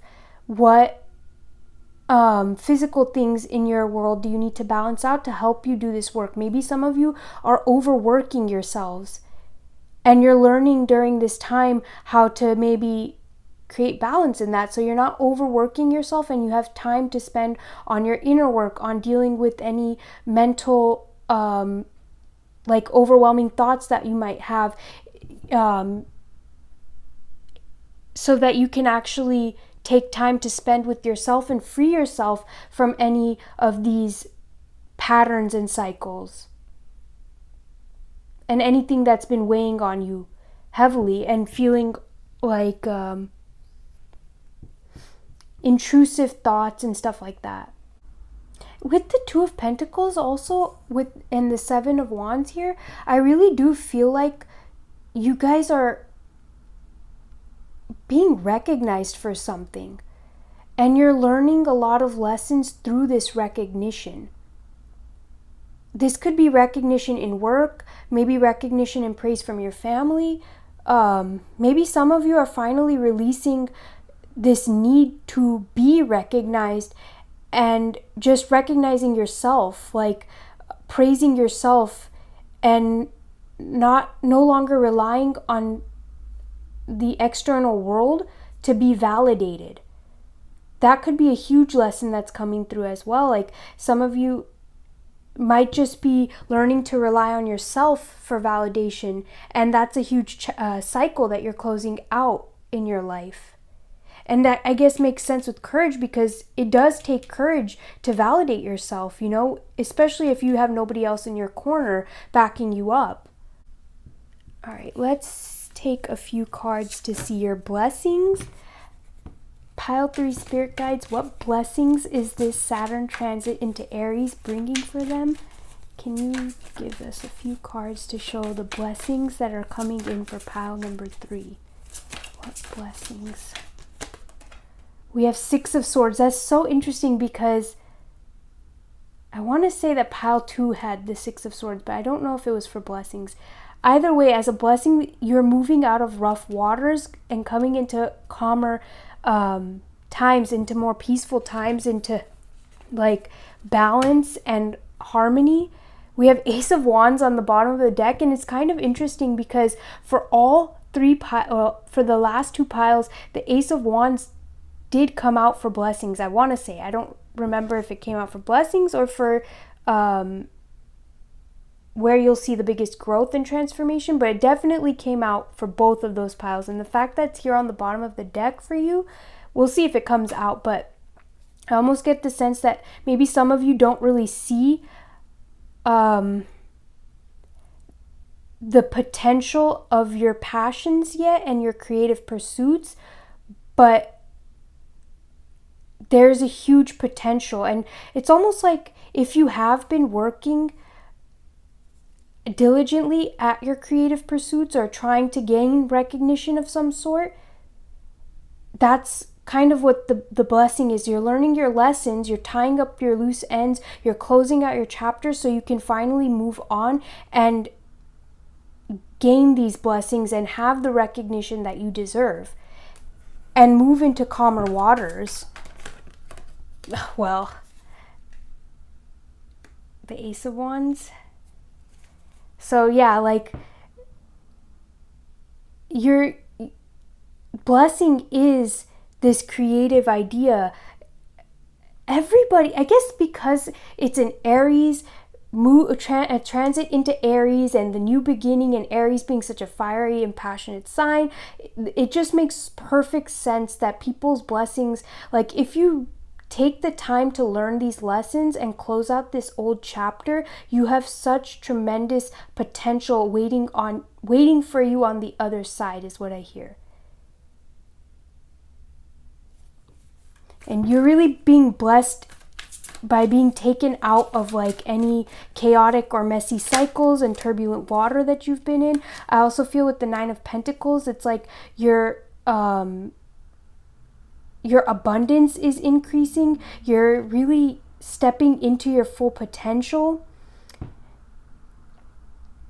You're coming, like, even in this Nine of Pentacles, it's like she's coming out of the well. You're coming out of a period of like feeling like you're drowning. And you've been trying and working so hard to gain the recognition that you want and you deserve, but like maybe things haven't been working out exactly as you wanted them to, but now it's like you're coming out of that. Your blessing is that you're emerging, you're finally emerging, and through this emergence, you're reaping the rewards of the work that you have done. So it's almost like you're being called to keep moving through this cycle. I know it may not seem really fruitful at the moment, and maybe it's really difficult to close out these old cycles, and it might be taking a lot for you to balance. Like, I'm kind of hearing that like financially maybe it's been taking a bit of a, like, it might be a bit of a struggle to balance these things out, but I hear like if you continue to do your inner work and pour into yourself, along with obviously take care of your finances. Don't, like, I'm not saying that you should abandon your finances and all that, but like by learning the lesson around bringing balance to these areas of your life, this Saturn transit is really going to bless you with being moved out of that old cycle and these murky waters, so you can experience the abundance that you've been looking for and hoping for. I want to take one more for abundance, for blessings. Page of Cups. You're being blessed by seeing the blessing that you have in your reach. It's almost like you're finally seeing things more clearly, is what I hear. Your mind is no longer clouding your vision, and because it's no longer clouding your vision, you don't have this misty likeness in front of your vision. You're able to have clarity. You can see clearly. Everything that you need is right in front of you. You can see the blessings right in front of you. I also feel like with the Page of Cups, you're coming back to a place of like having fun. Like, I hear like childlike fun and childlike wonder and curiosity for the world. So it's almost like I said with your eyes opening and gaining clarity, it's like you're being able to see the world in a fresh new way. There's this clarity that's coming in. You're really getting to see things from a more clear and calm perspective. Because, during this reading, like for the last two piles, I felt like I was very like hyped up and like uppity. But for your reading, I feel so much more calm and like chill. And I feel like that's kind of the blessing that's coming in. Like life is becoming more calm, more stable, and more chill. so you can actually take the moves that you want, so you can actually make the moves that you want and have the clarity, the emotional clarity. And by learning these lessons with the 10 of Cups here, it's almost like you're gaining emotional clarity, gaining a better understanding of your emotions, tapping into your intuition and understanding the greater wisdom within you, and learning to trust your inner guidance, but also being able to regulate your emotions to allow you to like move forward in life, where like, so that your emotions aren't holding you back is what's coming up. All right, now let's see where you will see the biggest growth and transformation in your life through this transit.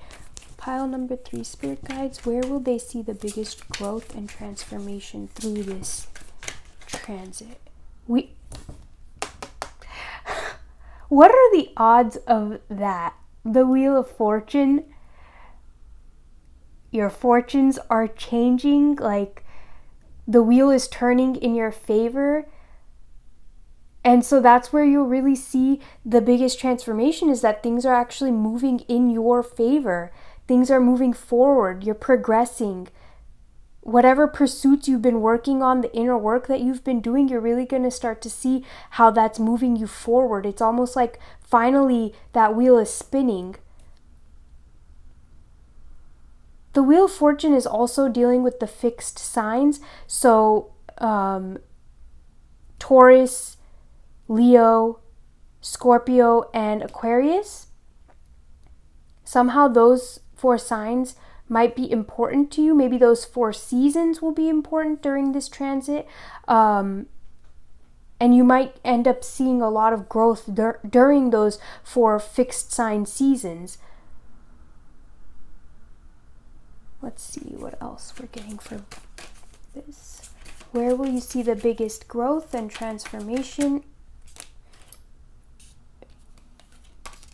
We have Temperance. So in the balance, like we saw with the 2 of Pentacles, but like these are all major arcanas here. So like this is huge energy. So again, you'll be seeing this with your ability to alchemize your pains or your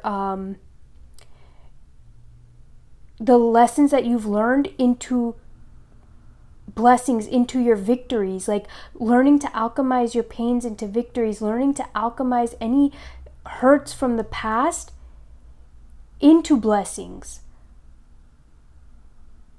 Being able to take what life has given you and turn it into gold is what I hear. So like, yeah, you were dealt this hand. Whatever hand you were dealt, you were born into this family, you were born into these circumstances. But where you will see the biggest growth and transformation during this transit is that you're no longer looking at your circumstances as a victim, but rather you're looking at them as a creator, a powerful creator of your reality. So you're taking whatever life gave to you, whatever circumstances you were born into, and turning them into gold, turning them into your victories, turning them into your blessings, turning them into something that can benefit you. And I hear wisdom, like turning it into wisdom, really learning from it. And co-creating, like I know Temperance doesn't necessarily deal with co-creating, but that's kind of what I'm hearing here. One more card for where they will see the biggest growth and transformation in their life. Thank you. Wow. We have the 10 of Pentacles. So your blessing was the 9 of Pentacles, and where you'll see the biggest growth and transformation is in abundance. In abundance of finances, in abundance of family, in abundance of love, in abundance of fulfillment. Like you'll finally feel fulfilled. I get the sense that like through this, internally you're gonna feel so fulfilled. Internally you're gonna feel like I can just breathe. That's what I hear.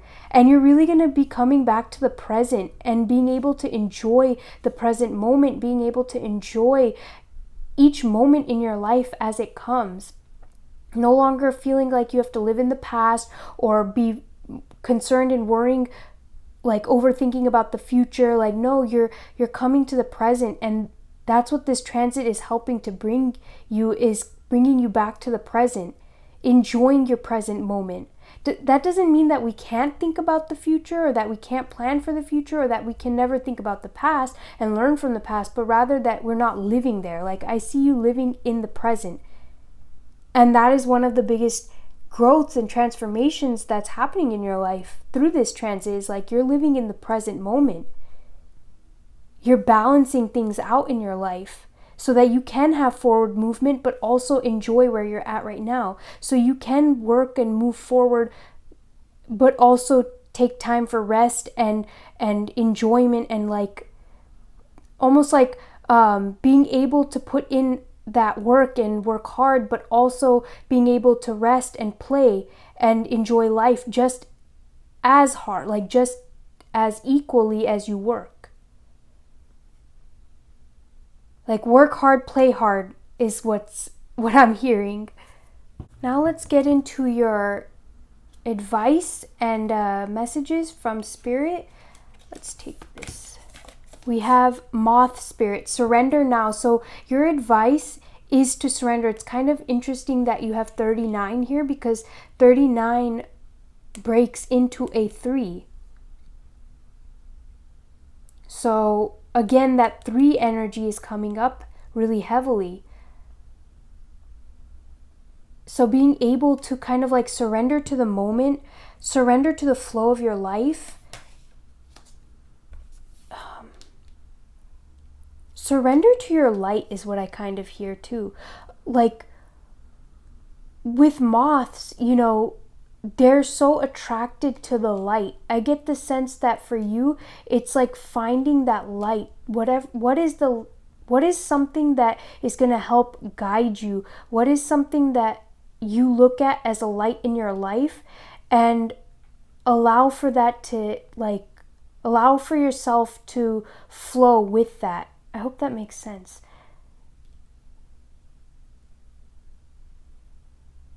Is there, basically the question that's coming up is like, is there something in your life right now that you can use as a guiding light? That could be yourself too, you know, like we are our greatest light. I fully believe that.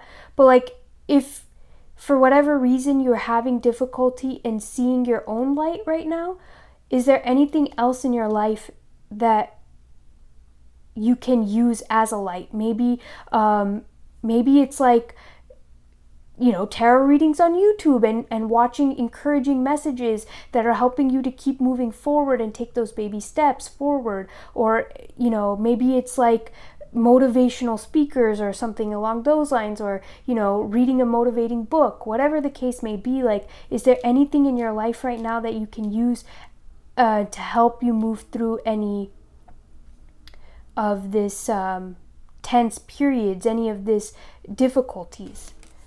The next thing we have is Armadillo Spirit, set healthy boundaries. So yeah, definitely unbelievable. That is 3 as well. There is just so much 3 energy here. I'm gonna have to look up 3 numerologically for you guys. 1 second. So 3s represent creative expressions, artistic pursuits, confidence, as well as communication skills, and like having like the playfulness of life. So a playful spirit. And I really feel like that's where you're coming back to almost, because maybe for some of you, it's almost like the zest in life has been kind of stagnant, or you may not have been feeling that full zest for life that you were accustomed to, or, you know, whatever the case may be for you. Obviously, this is general reading, take what resonates. But I feel like with all this 3 energy, it's really calling you to embrace that zest for life, embrace playfulness, really play in your life. Find areas that feel enjoyable that you can play in.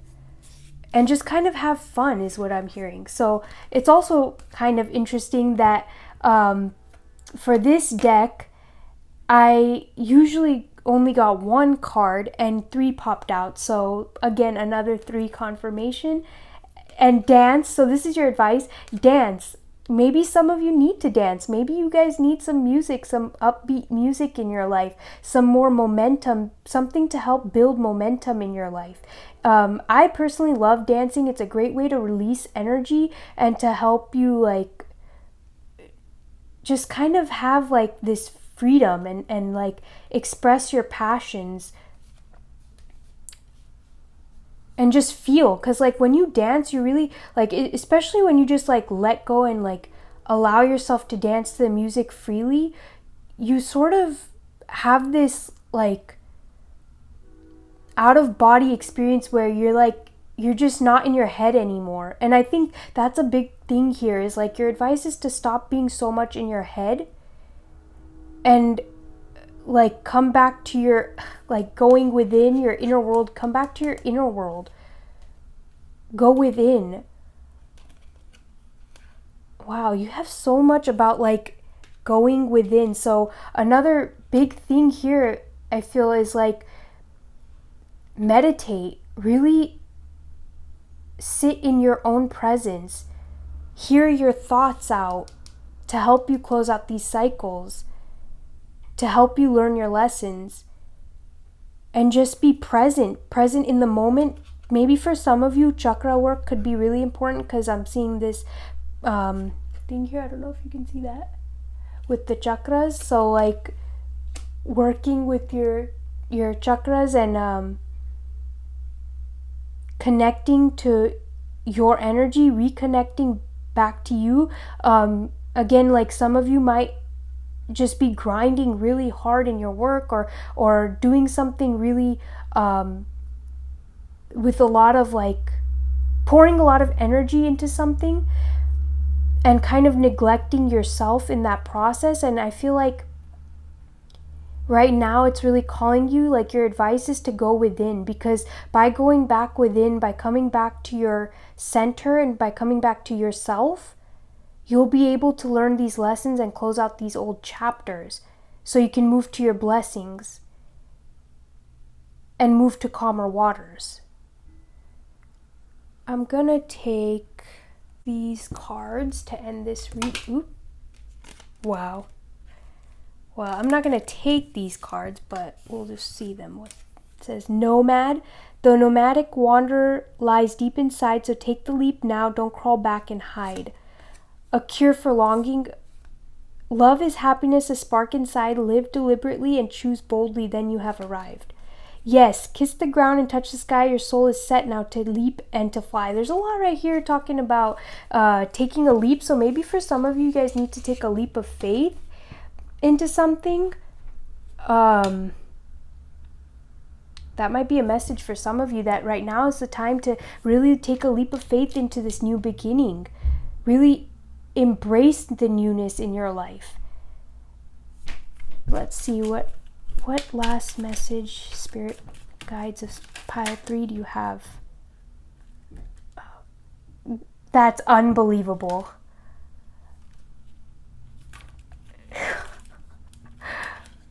Okay, so clearly these two wanted to stay here.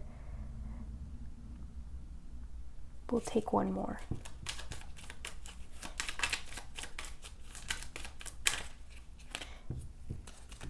Or not. Or 3 more. Distant dream. The distance calls your heart to roam free. As you dare dream it, so must it be. You have dreams, pile 3. You have big dreams. You're really being called to step into your dreams, because there's going to be so many blessings waiting for you.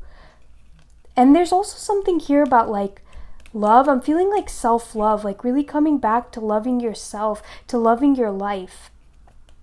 A note on love. Seek different seasons and enter into the unknown. When love is the focus, foundation, and goal, blessed is the body, mind, and soul. And maybe you just need to take this leap of faith with love instead of fear.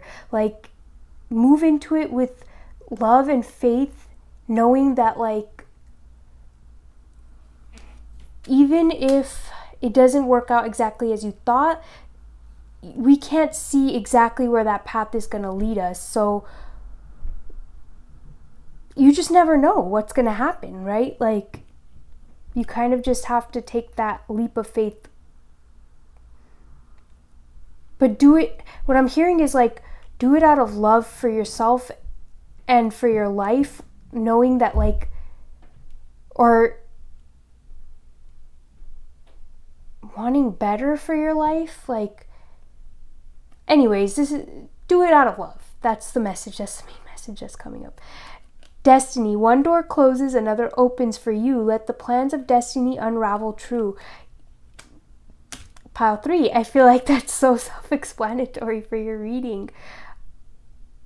I really feel you're coming into this place of like allowing doors to close, being open to doors closing. Actually, something that's coming through really strongly right now is that sometimes we can be so scared to close out the old chapter because that requires us, it requires a level of courage out of us. It requires a level of like faith in the next chapter. Like, sometimes you just don't know what's going to come. You know, it requires us to have faith in ourselves that like even as we step into the unknown, we will be able to manage it. Because sometimes we will stay in old cycles simply out of fear of not being able to manage the unknown or not knowing what's going to happen. So like, even if we're fed up with this old cycle, it's like at least it's predictable. And I kind of feel like this Saturn transit is really coming to shake things up for you, to be like, you know, pile 3, I'm giving you this opportunity here to go into this new beginning, to have your new beginning, to close out these old cycles. And if you take it, you're going to move out of these murky waters. You're going to finally have that peace that you've been looking for, that love in life that you've been looking for, that movement in that state of flow that you've been wanting. With all of these 3 angel energy going on here, and I just saw 22 as well, with all of this like repeating numbers and angel numbers and this new beginning and all these things, I really get this sense and this feeling that you are about to hit like a jackpot almost. Not literally, although maybe for some of you you will, who knows, but like a jackpot in life. It's like things are really finally changing. And like I said earlier, that breath of fresh air is coming in. You're transforming with this butterfly. Like, you're transforming. Your life is transforming. You're finally coming out of the cocoon and realizing that you have the strength to fly. And I really love this for you. I really feel like you guys are already doing that work. Like, I feel like you guys have been putting in a lot of work and effort, and it's really paying off. Like, you're just going to see the fruits of that during this Saturn transit. So I'm getting the feeling that it's not going to feel as heavy as it might seem. That car is honking. Or the horn is whatever. Yeah.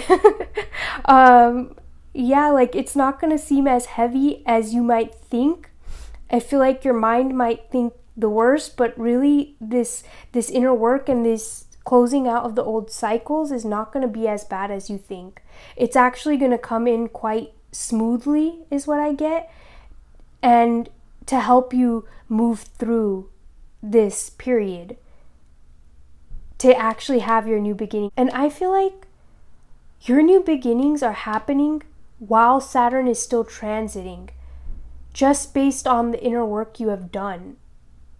I get the sense that like you're closing out these chapters within the next year, maybe even less. And these new beginnings are coming in quicker than you can realize. And it's almost asking you to prepare for that, to be open your energies to receiving. Open your energies to receiving that new beginning, to receiving all the things that you've been manifesting, because I feel like you guys have been manifesting a good many things, and it may be taking a while to come to fruition, but you're really being encouraged by spirit to open your energies to receiving it, and to just come back to play and come back to your own energies and allow the universe and allow spirit and source to work its magic. Pile 3, I really loved your reading, and I love this for you guys. I love that you guys are moving out of these cycles, and I really hope and pray for you that, you know, you're able to move out these cycles in a beautiful way. Thank you so much for allowing me to read for you. If you like this reading, please give it a thumbs up. Subscribe to the channel if you want to see more. Be sure to hit the bell icon so you're notified when I upload. I'm sending you lots of love and light, and I'll catch you in another reading. Bye. Hello, Pile 4. You've chosen the Rainbow Aura Quartz Tower. We're going to keep your crystal right here. And before we get into your tarot cards and your oracle cards, we're going to take this astro dice and roll it 3 times to see what houses this transit is going to impact. Now, that doesn't necessarily mean that Saturn will be moving through these houses, but it's just to get an idea of the energies. I'm going to do it on this side. Oh. Okay, we have the 8th house. So the 8th house deals with death, transformation, not literal death, but like transformation. It can talk about like joint assets, so things that you own with somebody else. It can also deal with sex and like all that sort of thing.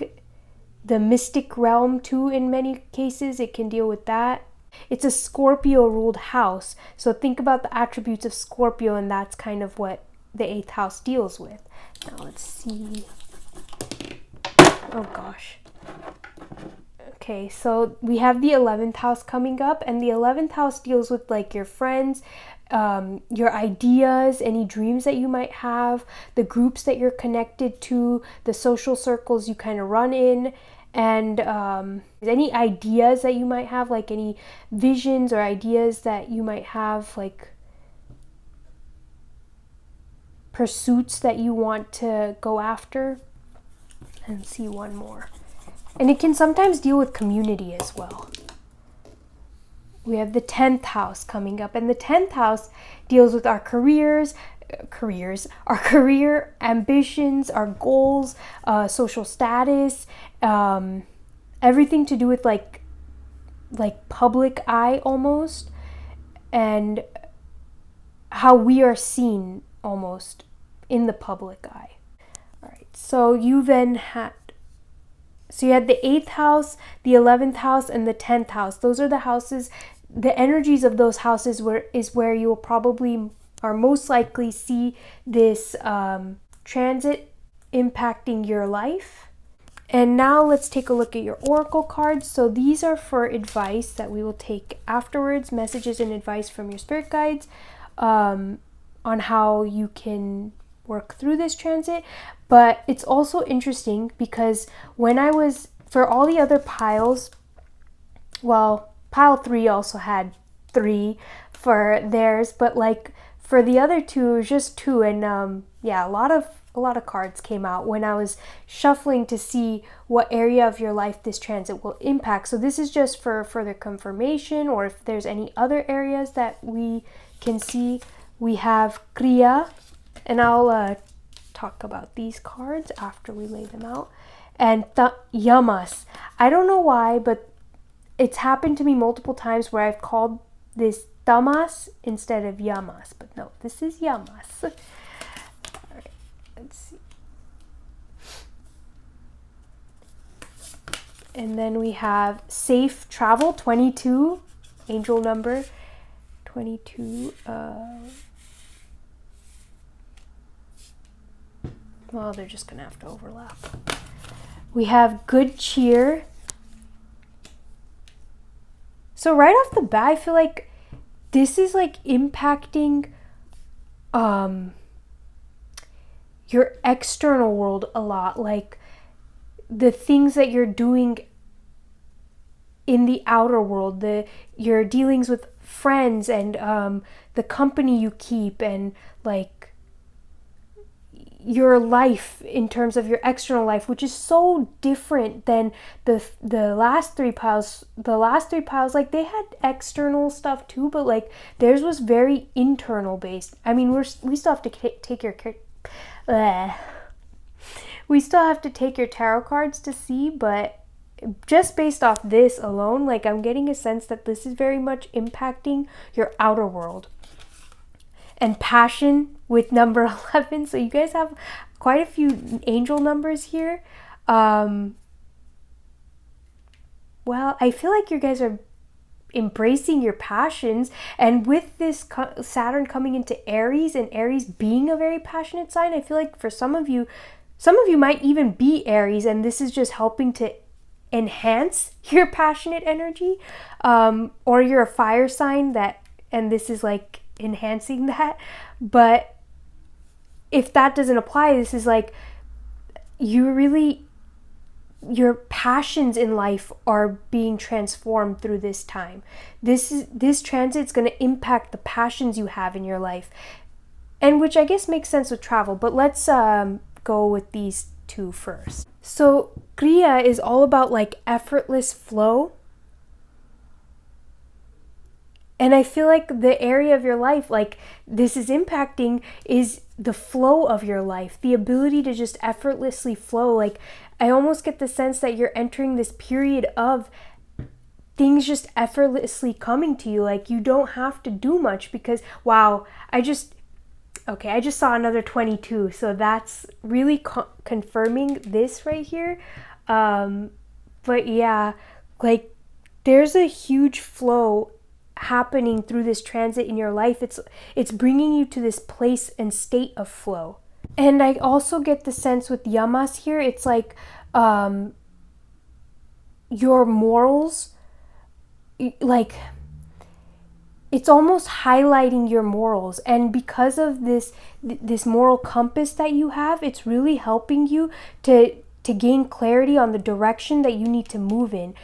It's almost like you have your values and your morals set. You're no longer questioning those things.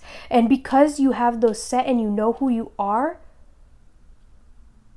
you can effortlessly move in the direction that you want to go in because you're not conflicted on where to go. You know where you want to go. And so you're able to just flow into that. And for some of you, this might be impacting travel as well. So like, you might be traveling more. You might notice that you have more travel opportunities coming up. Traveling with friends or family as well. Now let's get what lessons this Saturn transit is bringing you. What lessons, pile 4 spirit guides, is this Saturn transit bringing pile number 4? What lessons is this transit bringing? Thank you. Wow, this is quite a bit. We have the 5 of Cups here.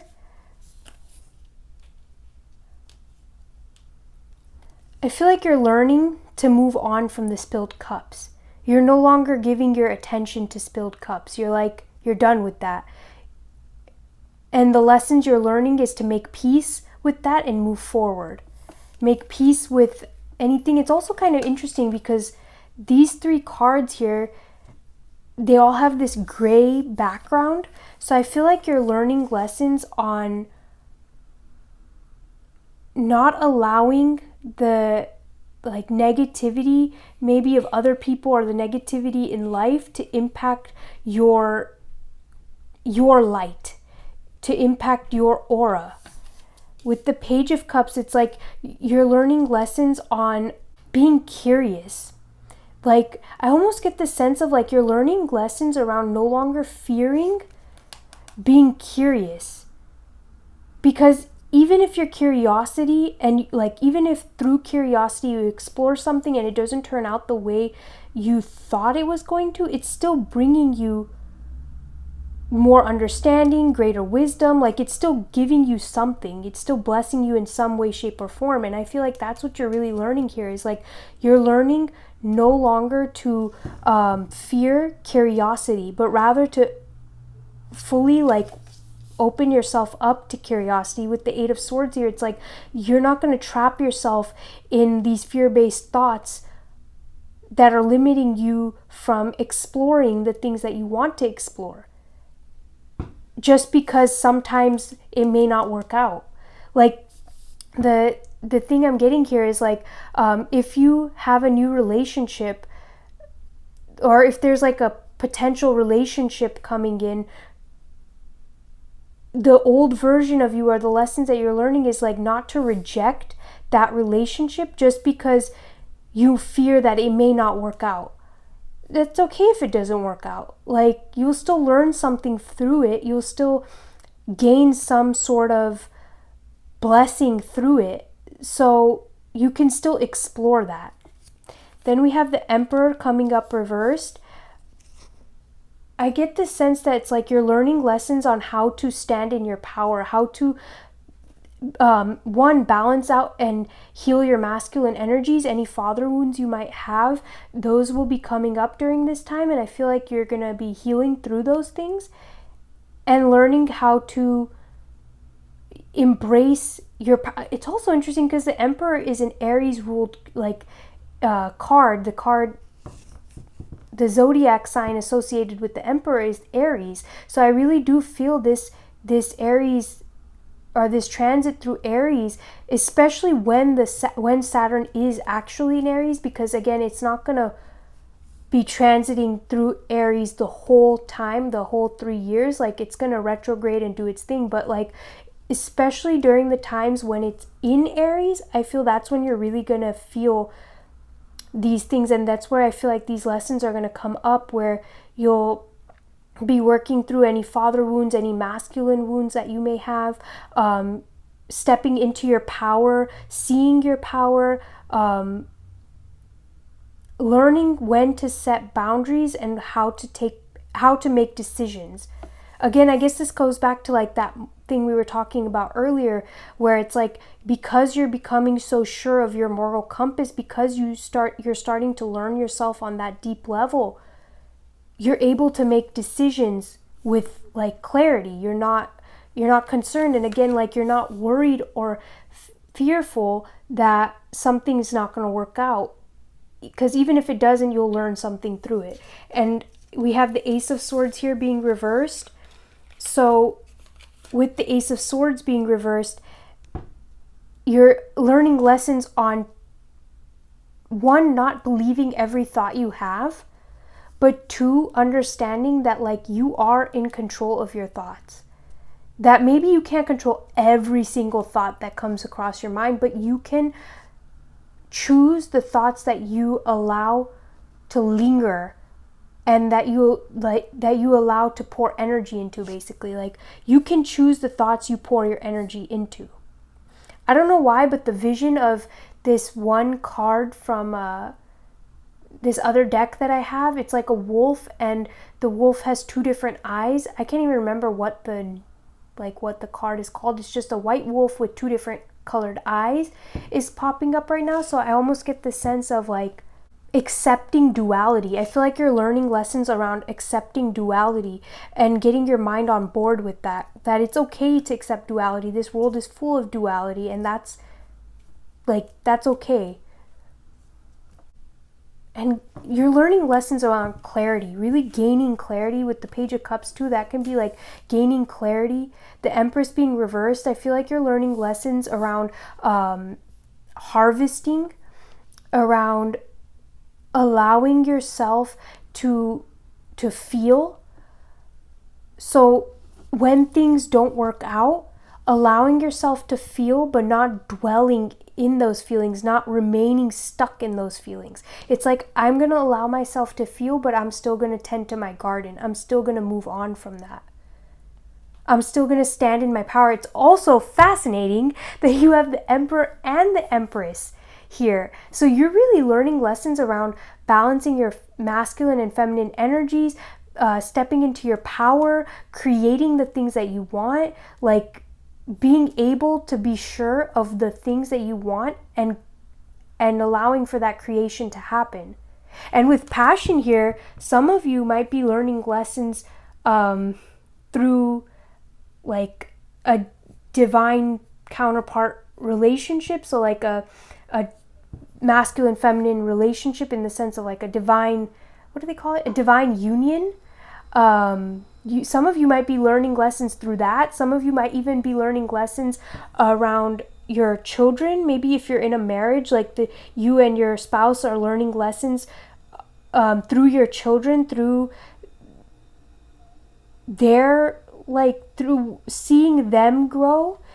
That with the star here too, it's like learning lessons around your future is what I hear.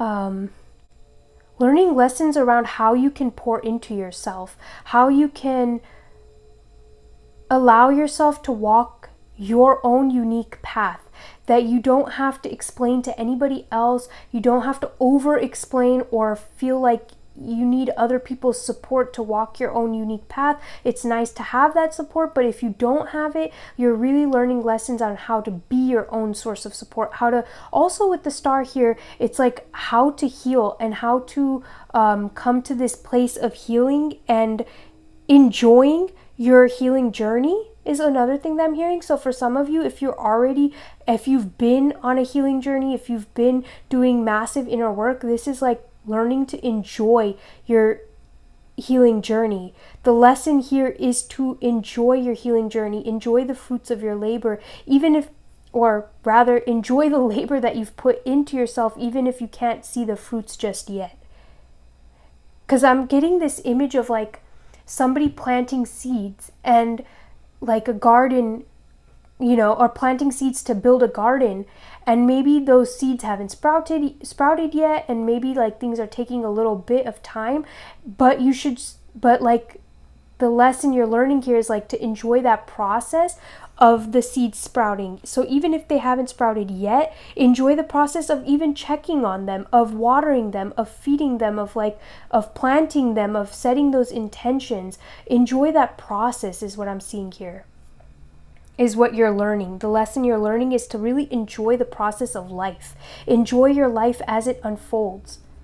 You don't need to wait for a specific outcome or anything like that, like before you can enjoy your life. Like you can just enjoy your life right now where you're at. Now let's see your blessings. What blessings are coming in during this Saturn transit for Pile 4? Pile 4 spirit guides. What blessings are coming in for them? We have the Hanged Man in reverse. So coming out of a period of contemplation and like deep introspection, I feel like through this, the blessing that you're also getting is like forward movement. Like you're finally freeing yourself from this period of maybe like slowness and stagnancy. And it's kind of interesting because this message has been coming up so like throughout the pile. So I wonder if this is like a collective thing. But specifically for you, maybe you've been in a state of like deep contemplation. You've really been learning a lot of lessons, and you've been doing a lot of inner work and healing. And the blessing that's coming through is like you're finally having a breakthrough moment where you can just like, you can finally come out of that period of deep contemplation where you can finally have clarity again so you can make those moves to move forward. What other blessings is coming in for pile number 4 during this Saturn transit? What other blessings are coming in? I also get the feeling that like, I'm hearing that you should be open to surprises. So it's like, don't try to know everything. Don't try to look for all the information. Be open to surprises. Be open to the unknown and what the potentiality of what it could bring you. Because maybe for some of you, you're seeking too many answers for the outcome. Maybe you want to know too much about the outcome. And I kind of get the sense that your spirit guides are like, pile 4, you don't need to know the outcome. Trust us. Like this will be a good and pleasant surprise. Almost like you would rather be surprised with this. That's a very interesting message. That has not come up like that.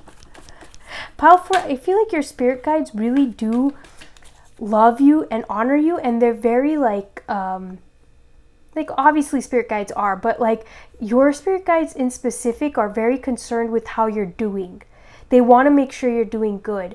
And I get this sense of like, in order to make sure you're not trapped in these thoughts, in order to make sure that your mind isn't looping yourself in like thought cycles that aren't serving you, they're asking you to take a step back from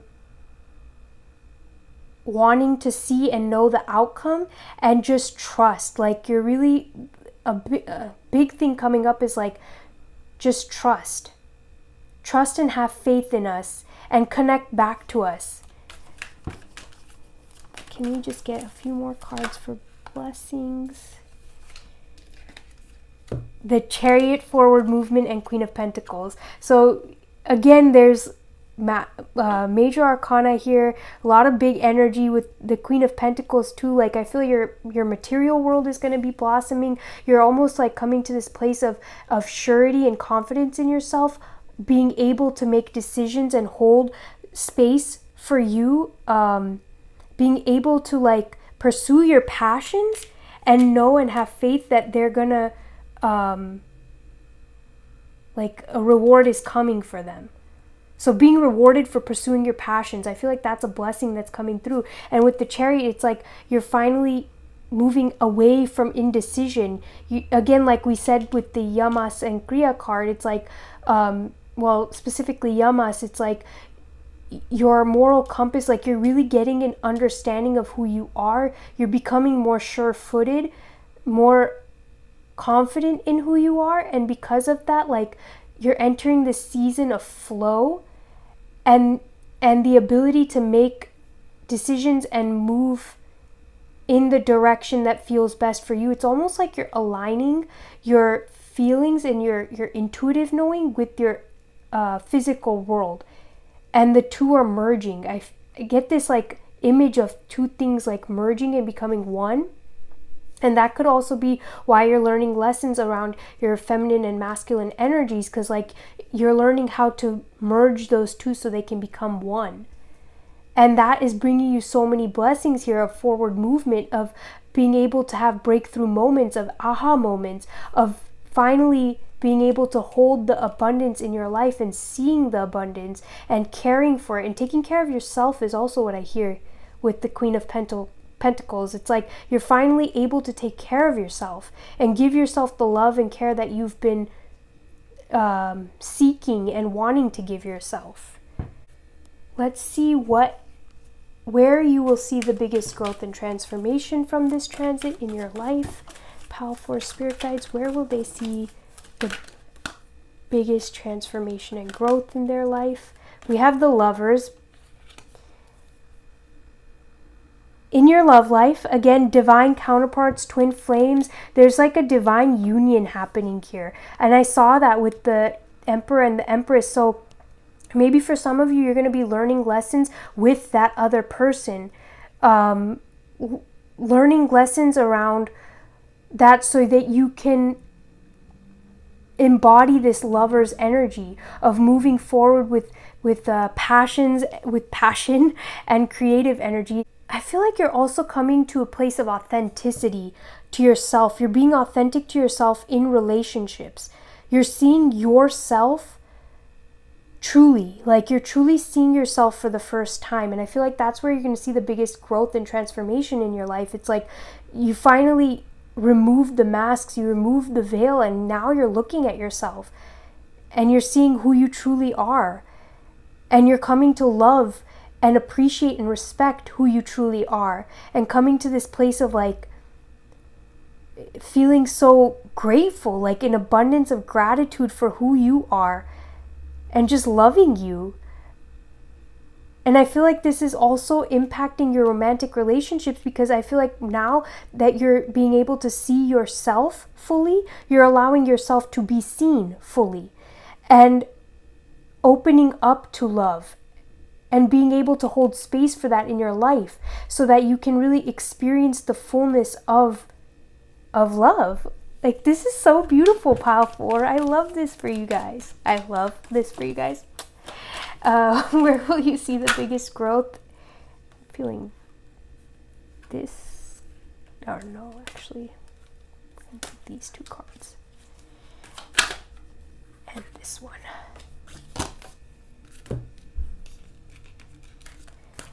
We have the Four of Pentacles being reversed, so you're going to see it by no longer having to like hold on to things out of lack. Like you don't have to hold on to anything anymore out of lack, of this feeling of lack. Like you know you're abundant, so you can spend, you can invest your energy, your time, your money too. For some of you, you're coming out of this like period of feeling lack. Like you just don't need to, what is the word that I'm looking for? Hold on to something so tightly. Like you can let go. You're going to see this by your ability to let go of things and trust that what's meant for you is going to stay in your life. But you don't need to control it. You don't need to hold on to it so tightly. You don't need to invest so much of your energy, your mental energy, your physical energy into trying to like hold on to something that's maybe trying to leave. Like if it's trying to leave, it's trying to leave, and you allow it now. That's the biggest growth here. It's like you don't hold on to things. You don't feel the need to control anything. You're just going to allow things to flow. With Kriya, again, like that flow, you're just going to allow things to flow. And if they decide to flow out of your life, that's okay. Something better will come. Then we have the Knight of Swords being reversed. I get the sense that like the biggest transformation here that you're going to see is like you're not taking impulsive action. You're coming to this place of being able to take action from clarity. And also I get the sense that this came out reversed because this Knight is now looking forward. They're not looking back. So one of the biggest transformations and growth that you're going to see in your life is that you're going to look forward, not backwards. You're no longer like pursuing the past, but you're moving forward. And this could be like, for example, something that's coming to me is like if you had a past relationship with somebody and maybe things didn't work out at the time, your healing journey is now bringing you back into union with that person. And now you're going to see that like you're no longer holding on to what happened in the past. Like you've learned your lessons. You maybe even have forgiven that person. You are no longer holding on to that past so that you can actually have a better future. Whether that's with this person or not is irrelevant, but like you just aren't allowing the past to hold on to you. Then we have the Ace of Pentacles here. And with the Ace of Pentacles being reversed, I get this sense that like the biggest transformation is you're going to see that the potentials that you had, or the ideas that you had, that you have been putting into, been putting effort into, are finally going to come, and you're going to see the rewards of them.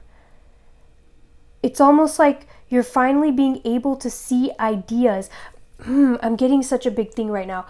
You're coming to this place of not rejecting any ideas that you might have. So like if you had an idea for a creative project, in the past, maybe your mind would be like, no, we can't do that because, that's too risky, or I don't know enough about that, or whatever. Like your mind might make up excuses to keep you from pursuing that. But now it's like, no, I'm going to pursue that. I'm going to do that.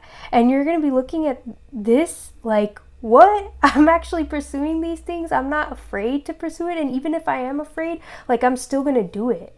And that's where you're seeing this transformation. Also in your physical reality, I feel like there's going to be things that don't serve you, things that have been draining your energy, that are going to be removed from your life. And you're going to start to see that the areas of your life that haven't been fruitful or that haven't felt very good, those areas are transforming. Maybe where you felt lack, again, where you felt this lack energy, those areas are transforming in your life.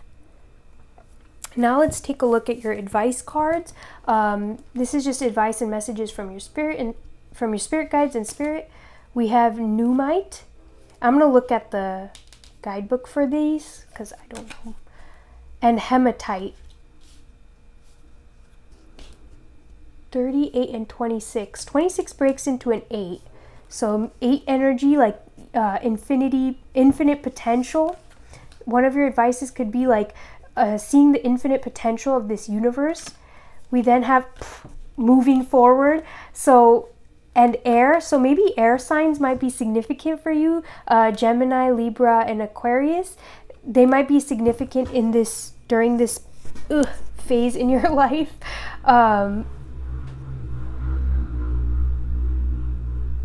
Yeah, like your advice is to keep moving forward. Continue to put in that action.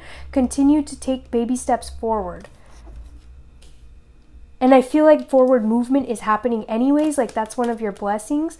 Self-mastery, what did we say with Yamas? Like you're coming to this place of self-mastery, of really truly understanding yourself. With spider too, like one of the things, I'm afraid of spiders. So one of the messages that always comes to me with spiders is like overcoming fears. And the other thing is spiders build webs, you know, so creating the web of your dreams. That's a big advice coming through as well. Some of you, I'm feeling like 27 is significant somehow. 9 or 27, because 27 breaks into a 9. I'm feeling birthday. I don't know why. Birthday is coming up. Then we have freedom. I love this. Your advice is to like allow your energies to be free. Like embrace freedom. You have that ability to embrace freedom, and I feel like it's coming in anyways. I get the sense that like spread your wings. That's a huge thing that's coming up right now. Spread your wings, and the blocks in your life will no longer seem like blockages.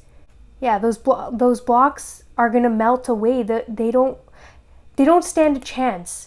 Once you spread your wings, those blocks don't stand a chance, because you're finally taking your power back. You're finally believing in yourself. Can you see all your cards? All right, let's actually wait. I need to see this. Let's take a look at this guidebook for the crystal spirit.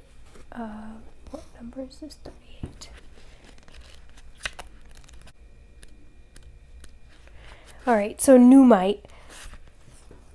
This is such a huge confirmation. Pile 4. Look at what it says here. Can you see that? It says achieving self-mastery, inner power, recovering your sense of self. And we literally have a card right here that says self-mastery. So your advice is to just really like embrace yourself. Work on yourself right now. Focus on yourself. Focus on building up your passions, really engaging in that passionate energy, allowing for flow in your life. Evidence of progress can seem elusive at times, but when Numite spirit appears, I hope I'm saying that right, it is a sign that you might be underestimating how far you have come. Our minds are conditioned to pay attention to the negative and overlook all that is good in our lives, including the results of our efforts over time. You may not have received a big blue ribbon or parade in your honor, but the conscious universe acknowledges and celebrates all your hard work mastering your fears. Make peace with the part of yourself that tells you that whatever you do, it will never be enough. You are developing mastery, and there will be times when you feel as if your progress is slow and inadequate, but you are called now to acknowledge that you have indeed persevered, learned much, and not given up.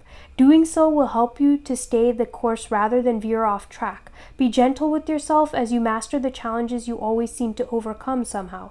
You are getting better at this thing called life. I really see that when you're reading Pile 4. At building healthy relationships and prosperity, and at knowing and loving yourself as much as the conscious universe does. Give yourself credit and keep practicing. We are all learning, and Numite Spirit is here to tell you that the conscious universe is watching and is so very proud of you. And for some of you, if you want to read the relationship message and the prosperity message, I'll give that here. Oh yeah, you can pause that and read it. And yeah, that's so beautifully summed up everything that I've been feeling. And truly, your spirit guides are so gentle with you. Like, they just want to see you succeed. They're like how are you doing, Pile 4? Like, are you doing good? Please make sure you're doing good. Please make sure you're taking care of yourself. They, like, no other Pile spirit guides sent a message, but your spirit guides sent that message. Like, make sure you're, 22. Make sure you're taking care of yourself. Okay, so hematite. Becoming grounded, getting back to the earth, practicality and centeredness, balance and calm. You are so much more than just your thoughts and feelings. You have a body to care for and a soul with a unique purpose. Hematite spirit is here to remind you that you are a light being with a body that deserves to be honored and nourished. Again, your spirit guides are like, please, Pile 4, take care of your body. Make sure you take care of yourself. A body designed by the conscious universe to be in a world of sensations be in a world of sensations. I don't know why that's confusing me. From the smell of pine trees and rain to the feel of tree bark under your fingertips, you are one with the earth and her creatures. Ground yourself there to feel a sense of well-being and relief from stress. Hold a furry creature. Like if you have a pet, if you have an animal pet, if you have a pet, it'll be a really good time to connect with your pet. Hold a furry creature and feel warm softness and the beating of her heart. Seek out physical affection, a massage, or body work, and if you can, walk outdoors in nature, feeling the sensations of the earth against your skin. Your scattered thoughts and turbulent emotions will calm down, and you will soon remember the beauty of your body in this world of the senses. Truly, grounding exercises might be incredibly beneficial. So if you wanted to see the other messages, grounding practices might be really helpful for you right now. Going into nature, spending time with nature. One of the other pals got a similar message of like spending time with trees. So if you have forests near you, I know I have forests near me, but I never go, and I should. I feel like this is like a reminder for me too. Like, go and spend some time in nature. Ground yourself. Release any anxious thoughts into nature. Like, it sounds crazy. And you might see, like, if somebody saw you, they might think you're, like, a bit off the rocker. But truly, like, going into nature and just releasing your anxious thoughts into nature is such a healing practice, because nature naturally alchemizes things. It's like the biggest, well, not the biggest, it's a really great alchemizer of energies.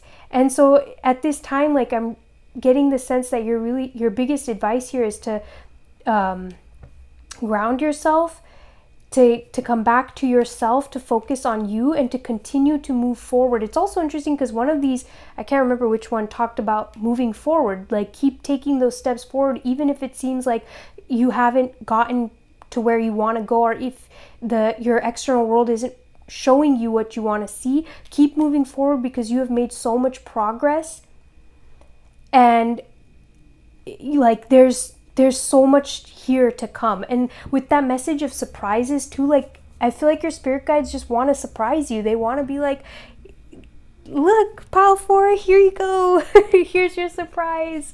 That's what I get from them. I really love your spirit guides. They're out here, like, all spirit guides are good, but I really feel your spirit guides I love them. Their energy is so like loving. Anyways, Pile 4, I really enjoyed your reading. Thank you so much for allowing me to do this reading for you. If you like this reading, please give it a thumbs up. Subscribe to the channel if you want to see more. Be sure to hit the bell icon so you're notified when I upload. If you're interested in booking coaching calls or tarot readings, my website is in the description box. And if you want to get more information, I will have bonus readings based on your rising sign, also linked in the description box, that you can check out. If not, no worries. I'm really grateful to have done this reading for you, and I'm thankful for having you here. I'm sending you lots of love and light, and I'll catch you in another reading. Bye. Hello, Pile 4. This is me after I cleared out your reading. I got this really strong message from your guides that you need to look up angel aura quartz. There's something there for you guys to look up, the spiritual meaning of it, or just look it up. I got that message really strongly, so I had to come and tell you guys before I completely finish this reading. So now I'm done.